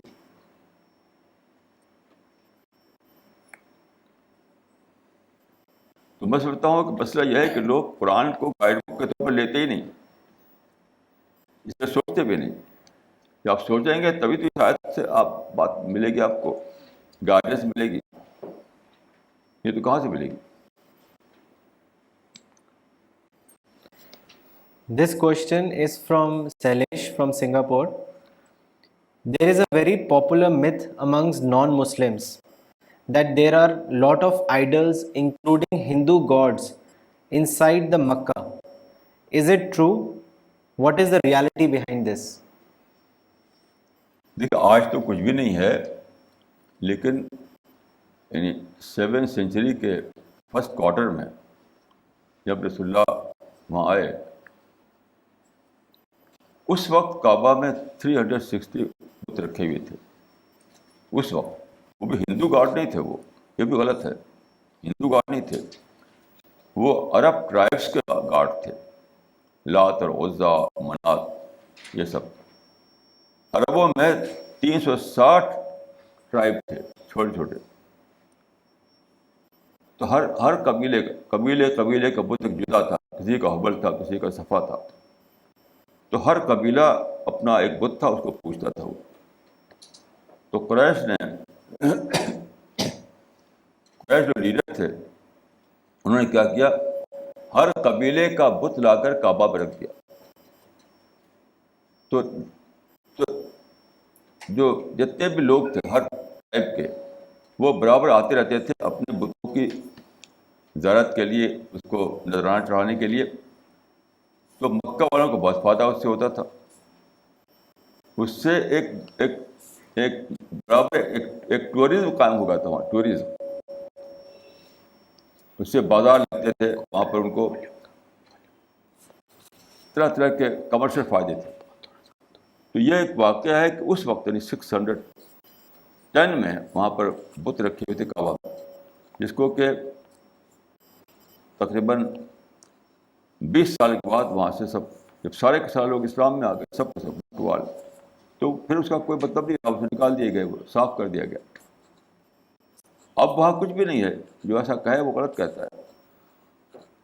کچھ ہندو جو ہے جو بلیک اسٹون وہاں پر ہے حجر اسود, اس کو کہتے ہیں کہ وہ یعنی آئیڈل. یہ بالکل بیس لیس بات ہے. سمپلی ایک اسٹون ہے وہ بس. اس میں تھا کہ حضرت ابراہیم جو تھے انہوں نے کعبہ کو بنایا. اس کی بلڈنگ جو پہلے بنائی تھی وہ حضرت ابراہیم نے بنائی تھی. تو جب بن کے کھڑے ہو گئی وہ, تو آپ نے کے بیٹے تھے اسماعیل, ان سے کہا کہ بھئی ایک ڈفرینٹ کلر کا ایک اسٹون لے آؤ, کراس کلر, کیونکہ ہم اس کو کونے پہ لگا دیں گے تو وہ ایک پہچان ہوگی کہ یہاں سے طواف شروع کرنا ہے, کیونکہ 7 بار گھومنا پڑتا ہے. تو کوئی اسٹارٹنگ پوائنٹ تو ہوگا. یعنی کیسے آپ ڈٹرمن کریں کہ میرا 7 پورا ہو گیا, اس کے لیے آپ کو اسٹارٹنگ پوائنٹ چاہیے. تو حضرت ابراہیم نے کہا کہ کراس کلر کا جو رنگ تھا اس کا کعبہ کا, وہی پتھر کا بنا ہوا تھا, اس سے الگ رنگ, تاکہ پہچان میں آ جائے. تو پتھر وہاں پہاڑ سے کوئی پتھر لائے, وہ آس پاس پہاڑ تھے وہاں پر, کراس کلر کا پتھر, اس کو وہاں ایک کونے پہ لگا دیا آپ. تو اس کو وہیں سے اسٹارٹنگ پوائنٹ بن گیا. وہ وہیں سے شروع کرتے 7 بار طواف, بس. اس کا کوئی تعلق نہ آئیڈل سے ہے نہ آئیڈل ورشپ سے, بالکل بیس لیس بات ہے. This question is from Dr. Farida Khanam. The Quran says that the children are trial for man. What does it mean? ہاں, قرآن میں دیکھیے ایک آیت ہے, ان من ازواجکم و اولادکم عدوا لکم فاحذروہ. تمہاری بیویوں میں اور تمہاری اولاد میں دشمن ہیں, ان سے بچو, ان سے بچو. تمہاری بیویوں نے تمہاری اولاد میں تمہارے دشمن ہیں, تم سے بچو. میں جہاں تک سمجھا اس کا مطلب کہ وہ تمہارے کنسرن بدل دیتے ہیں, پرائرٹی بدل دیتے ہیں. ایک بلیور جو ہے, ایک مومن جو ہے, اس کی پرائرٹی خدا ہونا چاہیے, اس کا کنسرن خدا ہونا چاہیے. لیکن یہ لوگ جو ہے بدل دیتے ہیں اس کو. سول کنسرن جو بن جاتا ہے اولاد اور فیملی اور گھر.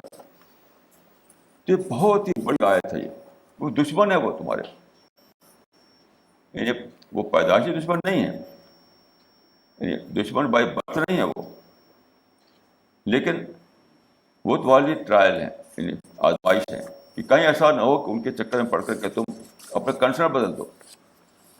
جو ہونا چاہیے خدا کے لیے وہ ان کے لیے کر دو. یہ ہے. تو پرائرٹی بیسس پر آدمی کو صرف خدا کو لینا ہے, اپنا کنسرن صرف خدا کو بنانا ہے. میں نے اس سے پہلے آپ سے بتایا تھا کہ ایک امریکن رائٹر نے کتاب لکھی ہے اسلام پر, تو بہت اسٹڈی کیا اس نے. تو اس میں وہ بہت صحیح کہتا ہے کہ دا گریٹسٹ کنسرن آف اسلام از اللہ. تو گریٹسٹ کنسرن جو ہے وہ اللہ ہونا چاہیے. لیکن یہ لوگ جو ہیں بدل دیتے ہیں, اولاد گریٹسٹ کنسرن بن جاتی ہے, فیملی گریٹسٹ کنسرن بن جاتی ہے.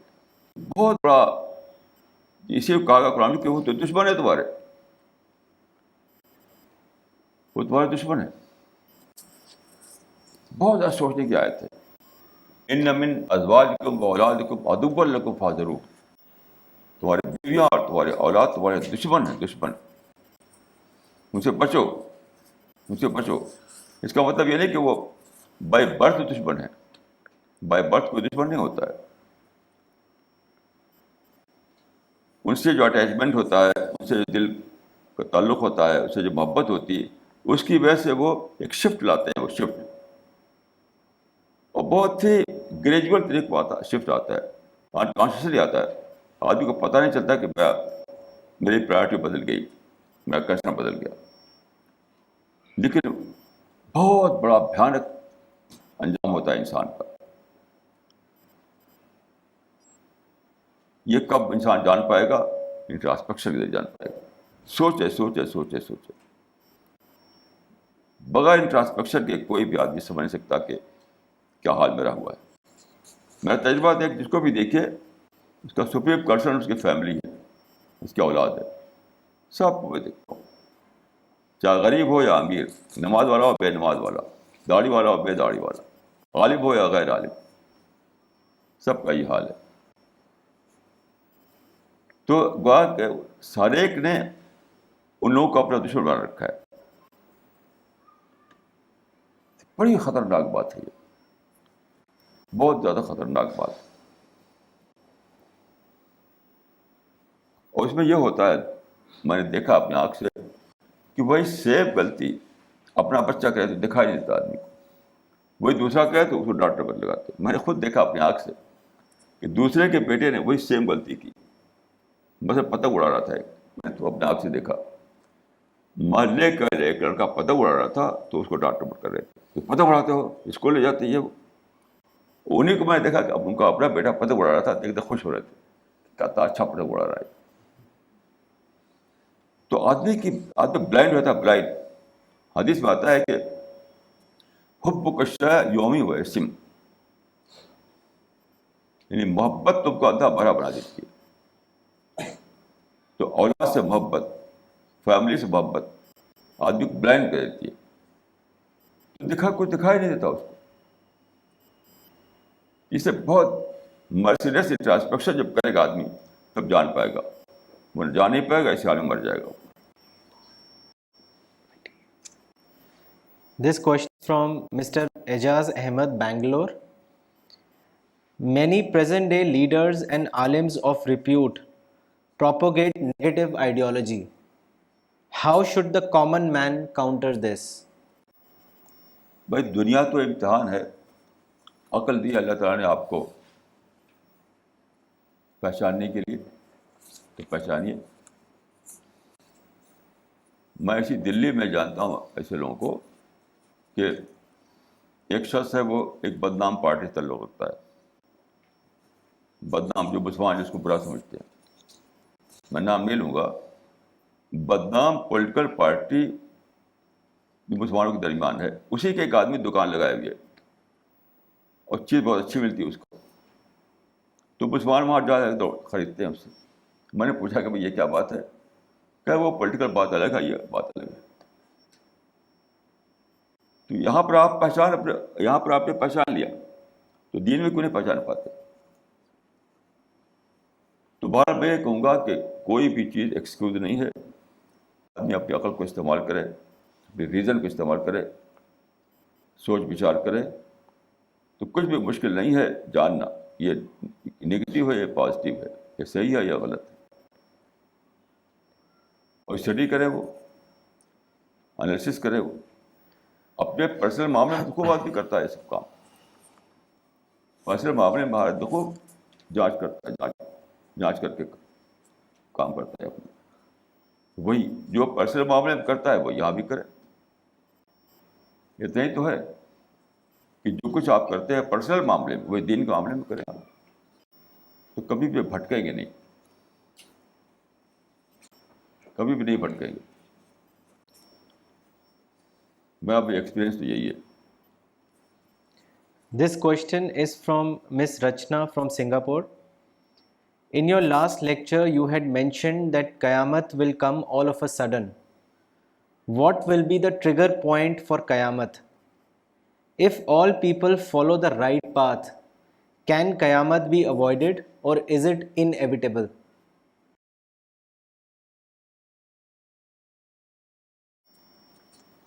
دیکھیے, جہاں تک میں جانتا ہوں, جو پڑھا ہے میں نے, تو وہ یہی ہے جیسا کہ حدیث میں آیا ہے کہ قیامت برے لوگوں پہ آئے گی. حدیث میں آتا ہے کہ اس وقت تک قیامت نہیں آئے گی جب تک دنیا میں اللہ اللہ کرنے والے لوگ باقی ہیں. ایک بھی اللہ اللہ کرنے والا باقی ہے تو قیامت نہیں آئے گی. دیکھیے, اس حدیث کا مطلب بھی لوگ نہیں سمجھتے. اس سے مطلب ریسیٹیشن نہیں ہے کہ انگلیوں پر اللہ اللہ اللہ اللہ اللہ اللہ کا رکی رہے گی. یہ بالکل ایبسرڈ بات ہے. نہیں, اس کا مطلب یہ ہے کہ اللہ کو اپنا کنسرن بنانے والے لوگ جب دنیا میں نہیں رہیں گے, اللہ کو پرائرٹی بیس لینے والے جب دنیا میں نہیں رہیں گے, اللہ سے صحیح معنوں میں ڈرنے والے دنیا میں نہیں رہیں گے تو قیامت آ جائے گی. کیوں؟ یہ دنیا جو ہے یہ کوئی ہمارا یعنی ہماری پراپرٹی نہیں ہے. یہ پلینٹ ہے, یہ جو لائف سپورٹ سسٹم ہے یہاں پر, اتنی ساری جو ہماری چیزیں ہیں دی گئی ہم کو, یہ کوئی ہم اس کا ہم بطور رائٹ کے نہیں ملی ہیں, یہ ٹیسٹ کے لیے ملی ہے. یاد رکھیے کوئی بھی چیز کسی کو رائٹ کے طور پر نہیں ملی, صرف ٹیسٹ کے لیے. ٹیسٹ کے معنی کیا ہے؟ یہ دیکھنے کے لیے کہ کون سچا ہے کون جھوٹا ہے, کون اپنی فریڈم کو مس یوز کرتا ہے, کون اس کو پراپر طریقے سے یوز کرتا ہے. تو اس حدیث کا مطلب میں یہ سمجھا ہوں کہ جو وہ ہے کہ ایک بھی آدمی اللہ اللہ کرنے والا جب نہ رہے تو خدا دیکھ رہا ہے. اس کا سلیکشن کا جو کام ہے وہ چل رہا ہے, یہاں تک جب خدا دیکھے گا کہ اب وہ ڈور ہی کلوز ہو گیا, اب کوئی آدمی جو پیدا ہوگا دنیا میں صرف بگڑے گا, بننے والا ہے نہیں وہ. تو خدا واچ کر رہا ہے, خدا کے اینجل واچ کر رہے ہیں. تو جب خدا کا یہ فیصلہ ہوگا کہ اب کوئی آدمی ایسا پیدا ہونے والا نہیں ہے, کیونکہ اتنا کلچر اتنا بگڑ چکا ہے, سوسائٹی اتنی بگڑ چکی ہے, ٹریڈیشن اتنی خراب ہو چکی ہیں کہ جو آئے گا اسی میں کنڈیشن ہوتا رہے گا. تو جب یہ ہوگا تو قیامت آ جائے گی, کیونکہ اس بات کوئی کیوں رہے دنیا میں, یہ دنیا کیوں پھر بھی رہے. یہ دنیا جسٹیفیکیشن کھو دیں گے لوگ. جسٹیفیکیشن تب تک ہے جب تک کہ کچھ آدمی نکل رہے ہیں جو اپنے خود کریٹر کو ماننے والے, کہ کریٹر کو اکنالج کرنے والے. جب سوسائٹی اتنی بگڑ جائے گی کہ ایسے لوگ پیدا ہونا بند ہو جائیں گے تو جسٹیفیکیشن ختم ہو جائے گا. جسٹیفیکیشن کے ختم ہونے کا نام قیامت کا, ویئر جسٹیفیکیشن اینڈس قیامت بگنس. جہاں جسٹیفیکیشن ختم ہوتا ہے وہیں سے قیامت شروع ہوتی ہے. یہ مطلب ہے قیامت کا یا ڈوم ڈے کا. Maulana, I would like to repeat Mr. Ijaz Ahmed's question again. What he had asked was, how can a common man counter the negative ideology which is propagated by present day Muslim leaders and alim? Maulana, you talked about how people should know that they are negative, whereas he had asked was that how can common people counter the ideology, the negative ideology that they are propagating? میں اس کا بہت ہی سادہ سا ہے جو میں کہہ چکا ہوں کہ قرآن کو آپ قرآن سے جج کریں. آپ قرآن سے جج کریں. جیسے آج جو قصہ ہوا کہ گریس میں اردو پیپر کے مطابق ہزاروں مسلمان اسٹریٹ پر نکل آئے اور توڑ پھوڑ کی انہوں نے, تو آپ اس کو جج کریں قرآن سے. یہ نہیں کہ آپ جج کریں اخباری رپورٹنگ سے. اخباری رپورٹ کو دیکھ کر اگر آپ رائے بنائیں آپ تو یہ غلط ہوگا اسلام کے مطابق. اور پھر جو اور واقعات میں نے بتایا آپ کو وہ سب لے کر آپ سوچیں, آپ کمپیئر کریں. In comparison that you understand کہ وہی قرآن ہے جس کو ہم جب پیش کیا, ہم نے جب پیش کیا تو لوگوں نے اس کو عزت سے ادب سے لیا. تو وہاں کیوں ایسا ہو رہا ہے؟ تو اذا جاءکم فاسق بنبأ فتبینوا, تحقیق کرو تو پتہ کیا چلے گا کہ بھائی وہ سولجر وہ جو کانسٹیبل تھا وہ بیچارہ جانتے تھے کیا چیز ہے, وہ لگا اسے چھیننے, وہ گر پڑا, تو وہ تو انجان میں ہوا, اس کو کیا پتا کہ یہ قرآن ہے. تو آپ کہتے ہیں کہ اس نے بے حرمتی کی. آخر یہی مسلمان یعنی عام طور پر ہوتا ہے قرآن ہاتھ سے چھوٹ گر جاتا ہے, اٹھا کر چومیں گے, چوم کر پھر رکھ دیں گے. وہاں گر گیا تھا ہنگامہ کر رہے ہیں آپ. Why this contradiction? ایک عراقی مسلمان کے ہاتھ میں قرآن تھا, اس میں جاننا تھا کہ کیا کتاب ہے یہ، تو اس نے لینا چاہا، اس نے کہا نہیں میں قرآن میں نہیں دوں گا، تو اسی میں کچھ چھین جھپٹ ہوئی تو وہ گر گیا قرآن. تو آخر ہر گھر میں ایسا ہوتا ہے، قرآن گر جاتا ہے تو آپ کیا کرتے ہیں؟ اٹھاتے ہیں، چوم کر کے رکھ دیتے ہیں اس کو. تو وہاں پر ہنگامہ کیوں کر رہے ہیں آپ؟ Why this contradiction? تو قرآن کو کرائٹیرین بنایا جائے، یہی ایک ہی سلوشن اس کا ہے. کوئی بھی واقعہ ہو، اپنا ہو یا دوسروں کا، اس کے بارے میں یہ دکھائے کہ قرآن کیا کیا بولتا ہے. مسلمانوں نے یہ چھوڑ دیا ہے کہ قرآن کو لے کر رائے نہیں بناتے، اپنے مائنڈ سے رائے بناتے ہیں. میں سمجھتا ہوں کہ اس کے ساتھ کوئی دوسرا سولوشن نہیں.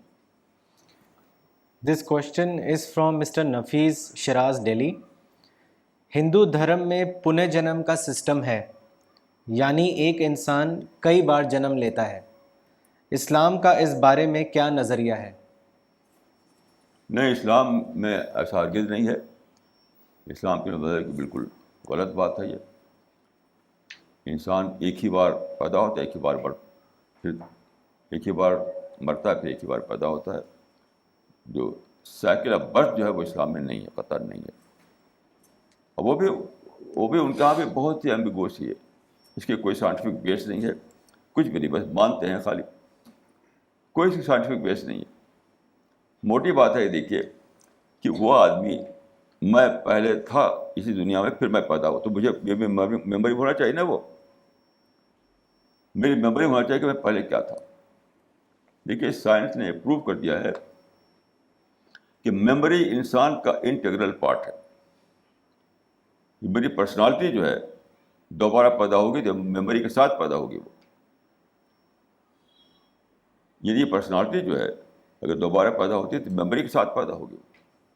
تو میموری کہاں ختم ہو گئی؟ وہ کسی کو پتہ نہیں کہ میں کیا تھا پہلے. تو یہ بالکل یعنی ان سائنٹیفک نظریہ ہے. وہ لوگ مانتے ہیں، بہرحال اس کے سپریشن کے سوا اس میں کوئی بیس نہیں اس کی. باقی اسلام میں قطعاً ایسا نہیں ہے. اسلام میں بس ایک زندگی آدمی جیتا ہے، اس کا ریکارڈ تیار ہوتا ہے، فرشتے کرتے ہیں، پھر وہ مرتا ہے. مرنے کے بعد پھر حدیث میں آتا ہے، دیکھیے کہ موت کے بعد من مات فقط قامت قیامت ہو، مرا قیامت شروع ہو گئی. اور حدیث میں آتا ہے کہ قبر جو ہے، قبر وہ کیا ہے؟ وہ یا تو جنت کے باغوں میں سے ایک باغ ہے، یا قبر کے گڑھوں میں سے گڑھا ہے. روضۃ من ریاض الجنہ و حفرۃ من حفر النار. تو بس وہی زندگی کنٹینیو رہتی ہے، ایک بیچ میں گیپ ہے موت کا. بس یہ اسلام کا concept. This question is from Muhammad Asif Riaz from Delhi. What is a mission? How should we carry on the mission? Mission کا مطلب ہوتا ہے، ایک ہے فالو کرنا. تو فالو کرنے میں ایک آپ خود کسی بات کو جانا، آپ خود فالو کر رہے ہیں اس کو. مشن یہ کہ دوسروں تک پہنچانا. مشن میں ایکسپینشن شامل ہے، ایکسپینشن. تو آپ کو ایک سچائی ملی، اس سچائی کو آپ نے پکڑ لیا، اس کو فالو کر رہے ہیں آپ. تو ایک شکل یہ ہے. دوسری کہ آپ کے اندر یہ جذبہ پیدا ہو کہ دوسرے بھی اس سچائی کو جانیں. تو پیسفل طریقے سے، خیرخواہی کے ساتھ، محبت کے ساتھ آپ دوسروں بھی اس کو ڈسیمنیٹ کریں، اس کو دوسروں تک کنوے کرنے کی کوشش کرتے. That is mission. تو سچائی اگر سچ مچ ملی ہے کسی کو، تو سچائی اپنے آپ میں مشن بن جاتی ہے. سچائی truth with the capital T اگر مل گیا کسی کو، تو وہ رکے گا نہیں. وہ آدمی چاہے گا دوسروں کو میں بتاؤں. باقی یہ کام جو ہے لڑنے بڑھنے کا نہیں ہے. یہ تو محبت سے، پیار سے اور سچی خیرخواہی کے ساتھ ہوتا ہے. اگر یہ ڈبیٹ بھی نہیں ہے. ڈبیٹ جو ہے وہ کچھ بھی نہیں ہے. جب تک آپ کے دل میں ایک بار میں تھا وہاں کاربن بھوپال میں، ایک صاحب آئے، کہا کہ آپ دعوت کی بات کرتے ہیں. دعوت کیا؟ دعوت سب لوگ کر رہے ہیں. دعوت سب لوگ کر رہے ہیں. میں نے کہا کہ مدعو سے پیار کرنا پڑتا ہے تب دعوت کا آغاز ہوتا ہے. مدعو کے لیے آپ کے دل میں محبت نہیں ہے تو دعوت کیا؟ کچھ بھی نہیں, نتھنگ ہے. وہ تو ایک لیڈری ہے, وہ لیڈری ہے, وہ دعوت نہیں ہے. تو مشن کا مطلب یہ ہے کہ جو سچائی آپ کو ملی ہے اس سچائی کو آپ پھیلائیں, دوسروں تک پہنچائیں, اس کو ڈسیمینیٹ کریں. لیکن اس سے پیسفل ہوں, آپ پوری طریقے سے پیسفل ہو. اگر پیسفل نہیں ہے تو پھر مشن نہیں ہے, وہ تو لڑائی بھڑائی ہے. This question is from Miss Samar Sherwani, Delhi. Muslims ہر کام کرنے سے پہلے استخارہ کرتے ہیں اور جو بھی رزلٹ اس میں آتا ہے اسے مانتے ہیں, چاہے وہ ان کے لیے نقصان دایک کیوں نہ ہو. یہ کہاں تک صحیح ہے؟ مت نہیں کوئی کرتا ہے, کوئی بھی نہیں کرتا ہے استخارہ. ایک ٹی وی آتا ہے, ایک کیوں ٹی وی آتا ہے, استخارہ ہوتا ہے تو وہ تو مذاق ہے, ریگولر ہے بالکل. وہ استخارہ تھوڑی ہے, وہ استخارہ نہیں ہے. آپ شاید اسی کو استخارہ سمجھتے ہوں گے جو کیوں ٹی وی پہ آتا ہے. وہ تو ایک ڈرامہ ہے بالکل. استخارہ تو بہت ہی اونچی چیز ہے. استخارہ ایک بہت بڑی عبادت ہے, یاد رکھیے, بہت بڑی عبادت ہے. استخارہ کوئی مذاق نہیں ہے. اس پر میں نے لکھا ہے, ہمارا جو آرٹیکل ہمارا جو نکلتا ہے میگزین, اس میں نے استخارے پر ایک مضمون لکھا. استخارہ جو ہے بہت ہی صحیح ہے, بخاری میں روایت موجود ہے اس کے بارے میں. حدیث میں آتا ہے کہ صحابہ کہتے ہیں کان یعلمون الاستخارۃ کما یعلمون القرآن. کان یعلمون الاستخارۃ کما یعلمون القرآن. رسول اللہ ہم کو استخارہ اس طرح سکھاتے تھے جس طرح ہم کو قرآن سکھاتے تھے. اور جو آتا ہے کیوں ٹی وی میں تو مذاق ہوتا ہے, وہ تو کچھ بھی نہیں, مطلب ریڈیکولس ہے بالکل. اسی کو آپ استخارہ سمجھتے ہیں. باقی اگر آپ کو سمجھنا ہے کہ استخارہ کیا چیز ہے تو آپ میرا آرٹیکل پڑھیے, ڈیٹیل میں نے دیا ہے رسالہ میں انشاءاللہ. This question is from Mr. Abdul Rahman, Delhi. Maulana Saab, in the context of Muslims, it is observed that intellectual people are more conditioned than even general public. As you have rightly pointed out, their condition is based on birth, family, status, and the position they are enjoying.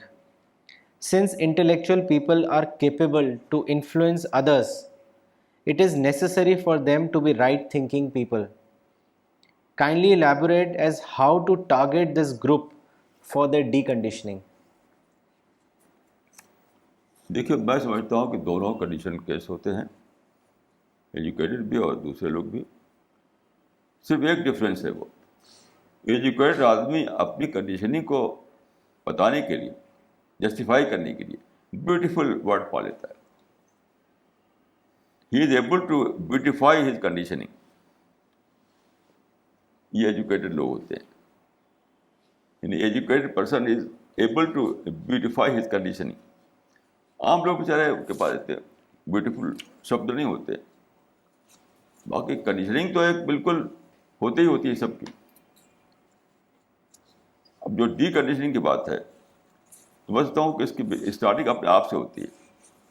جس آدمی نے اپنے کو اپنی D condition نہ کی ہو وہ دوسروں کو نہیں کر سکتا, یاد رکھیے. چیریٹی بگنس فرام ہوم, جو انگریزی میں کہا جاتا ہے چیریٹی بگنس فرام ہوم. تو ڈی کنڈیشننگ اپنے آپ سے شروع ہوتی ہے. اب بہت ہی مشکل کام یاد رکھیے ڈی کنڈیشننگ. ڈی کنڈیشننگ کو میں اگر ڈیفائن کروں دوسرے شبدوں میں تو کہوں گا مرسی لیس انٹراسپیکشن.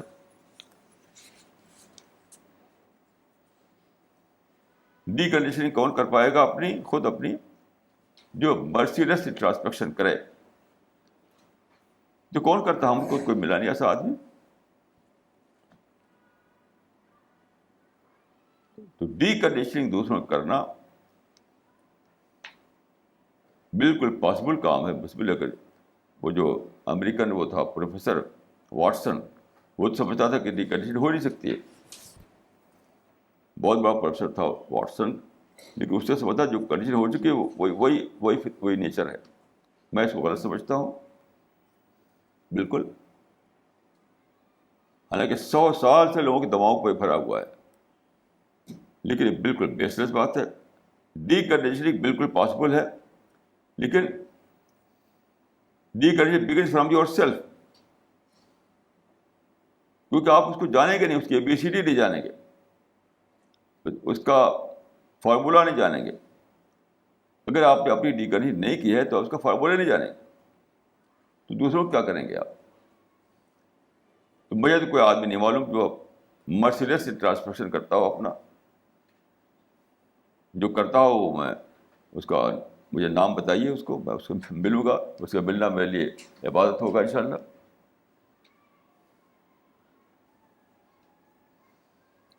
تو یاد رکھیے اس دنیا میں سچائی کو پانے کے لیے ڈی کنڈیشن یعنی بالکل شرط ہے، شرط.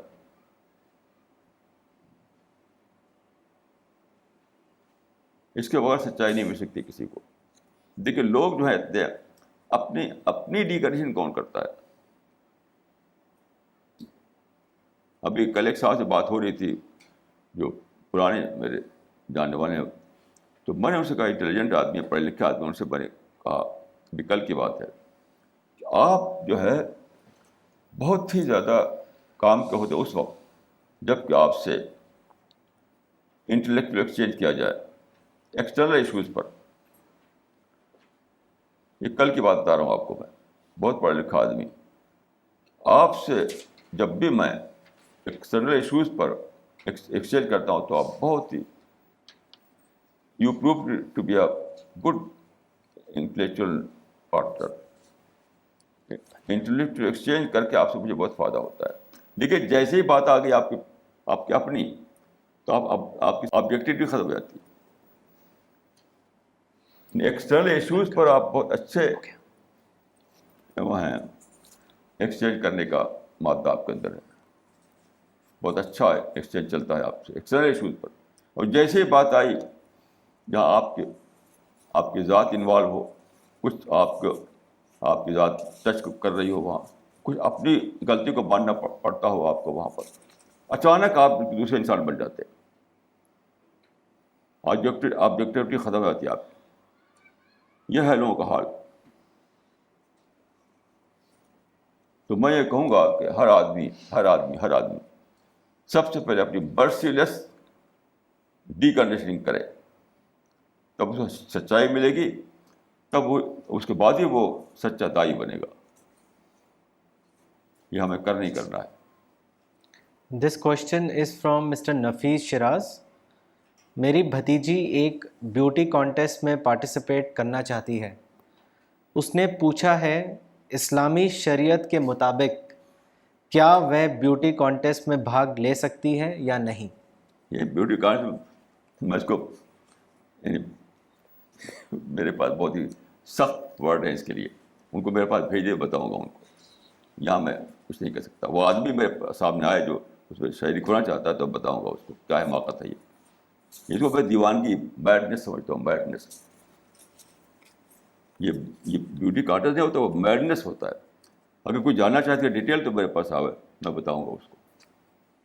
This question is from Mr. Zubair. In one hadith, Rasul Allah said, I leave behind me two things, the Kitab and my Sunnah. And in another he said, the Kitab and Ahl Bayt. Which hadith is more reliable? In which hadith book can we find these two hadiths? ہاں میں جانتا ہوں اس حدیث میں لوگوں نے اضافہ کر رکھا ہے، کتاب اللہ و عترتی. یہ میں جانتا ہوں. ترکت فیکم الثقلین کتاب اللہ و عترتی. بالکل ریڈیکولس بات ہے. ایسا کہ رسول اللہ یہ کہیں کہ میں تمہارے دو چیز چھوڑ رہا ہوں، خدا کی کتاب اور اپنے خاندان. کون یہ کامن سینس کافی ہے سمجھنے کے لیے. بالکل لاغ بات ہے. کوئی کہانی کی بات ہے، پیغمبر ایسا بولے گا؟ بلا شبہ یہ موضوع ہے. یعنی سنتی کو عترتی بنا دیا ہے.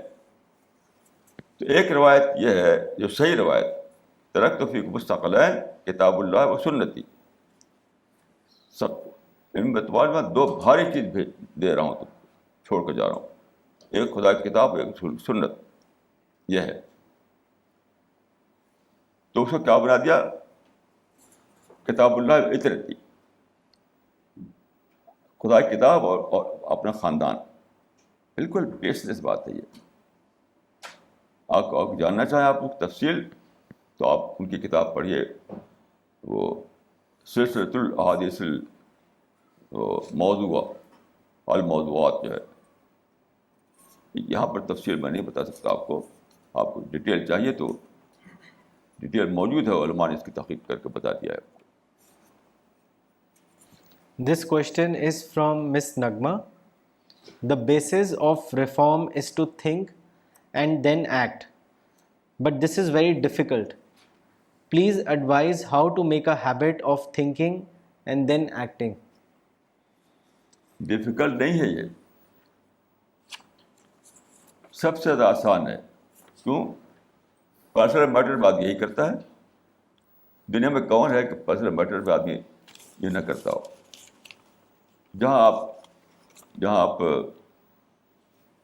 سیریس ہوتے ہیں کہ مجھے کوئی نقصان نہ ہونا چاہیے ہو, جیسے ایک بزنس کرنا ہے آپ کو کوئی کپڑا خریدنا ہے, آپ کو کوئی مشین خریدنا ہے, تو خوب جانچ پڑتال کرتے ہیں تاکہ کوئی اس میں مجھے بات بگڑ نہ جائے.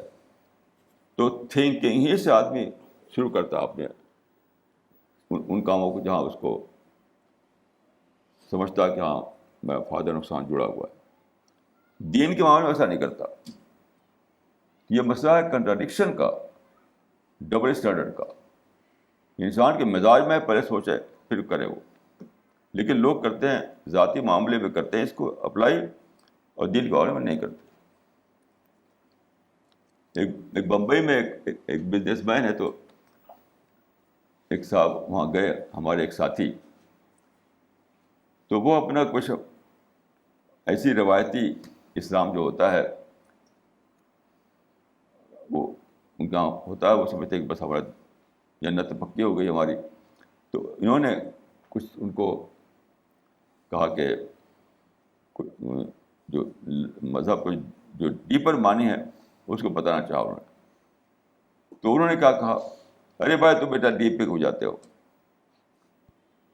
مطلب یہ جو ہم نے پکڑ رکھا ہے کچھ ریچول, جس ریچول سے ہمیں جنت ملی رہی ہے, تو ہم ڈیپر سینس اسلام کیا اس کو ہم کیوں جانیں. تو وہاں پر وہ اس اگر انکم ٹیکس کا نوٹس آ جائے تو خوب اس پہ ڈیپ پہ جائیں گے. کوئی بزنس مین ایسا نہیں ہے کہ انکم ٹیکس آفس سے اس کے پاس ایک آ جائے ایک نوٹس, اس کے ڈیپ میں وہ نہ جائے. لیکن دین کے معاملے میں چاہتا ہے اگر ڈیپ پہ کون جاتا ہے, چھوڑو اس کو. کیونکہ آپ نے سمجھتے ہیں کہ یہ گلاس رکھا ہے, پانی پینا ہمیں, اب ہم نے کیا کیا, بسم اللہ الرحمن الرحیم کر کے پانی پیا اور 3 بار میں پیا تو بس جنت مل گئی. دائیں ہاتھ سے پکڑا. آج کل جو کیا سکھایا تھا مسلمانوں کو کہ اٹھاؤ تو دائیں ہاتھ سے اٹھاؤ اور بسم اللہ الرحمن الرحیم کہو اور 3 بار میں پیو, بس جنت پکی ہو گئی. تو پھر کیا ضرورت ہے وہ ڈیپ میں جانے کی. یہ اسلام جو پھیلایا گیا ہے اس قسم کا, اس نے لوگوں کو بہت زیادہ دھوکے میں ڈال رکھا ہے, بہت دھوکے میں ڈال رکھا ہے. دھوکے میں کہا لوگوں کو ڈبل اسٹینڈرڈ بنا دیا, ڈبل اسٹینڈرڈ.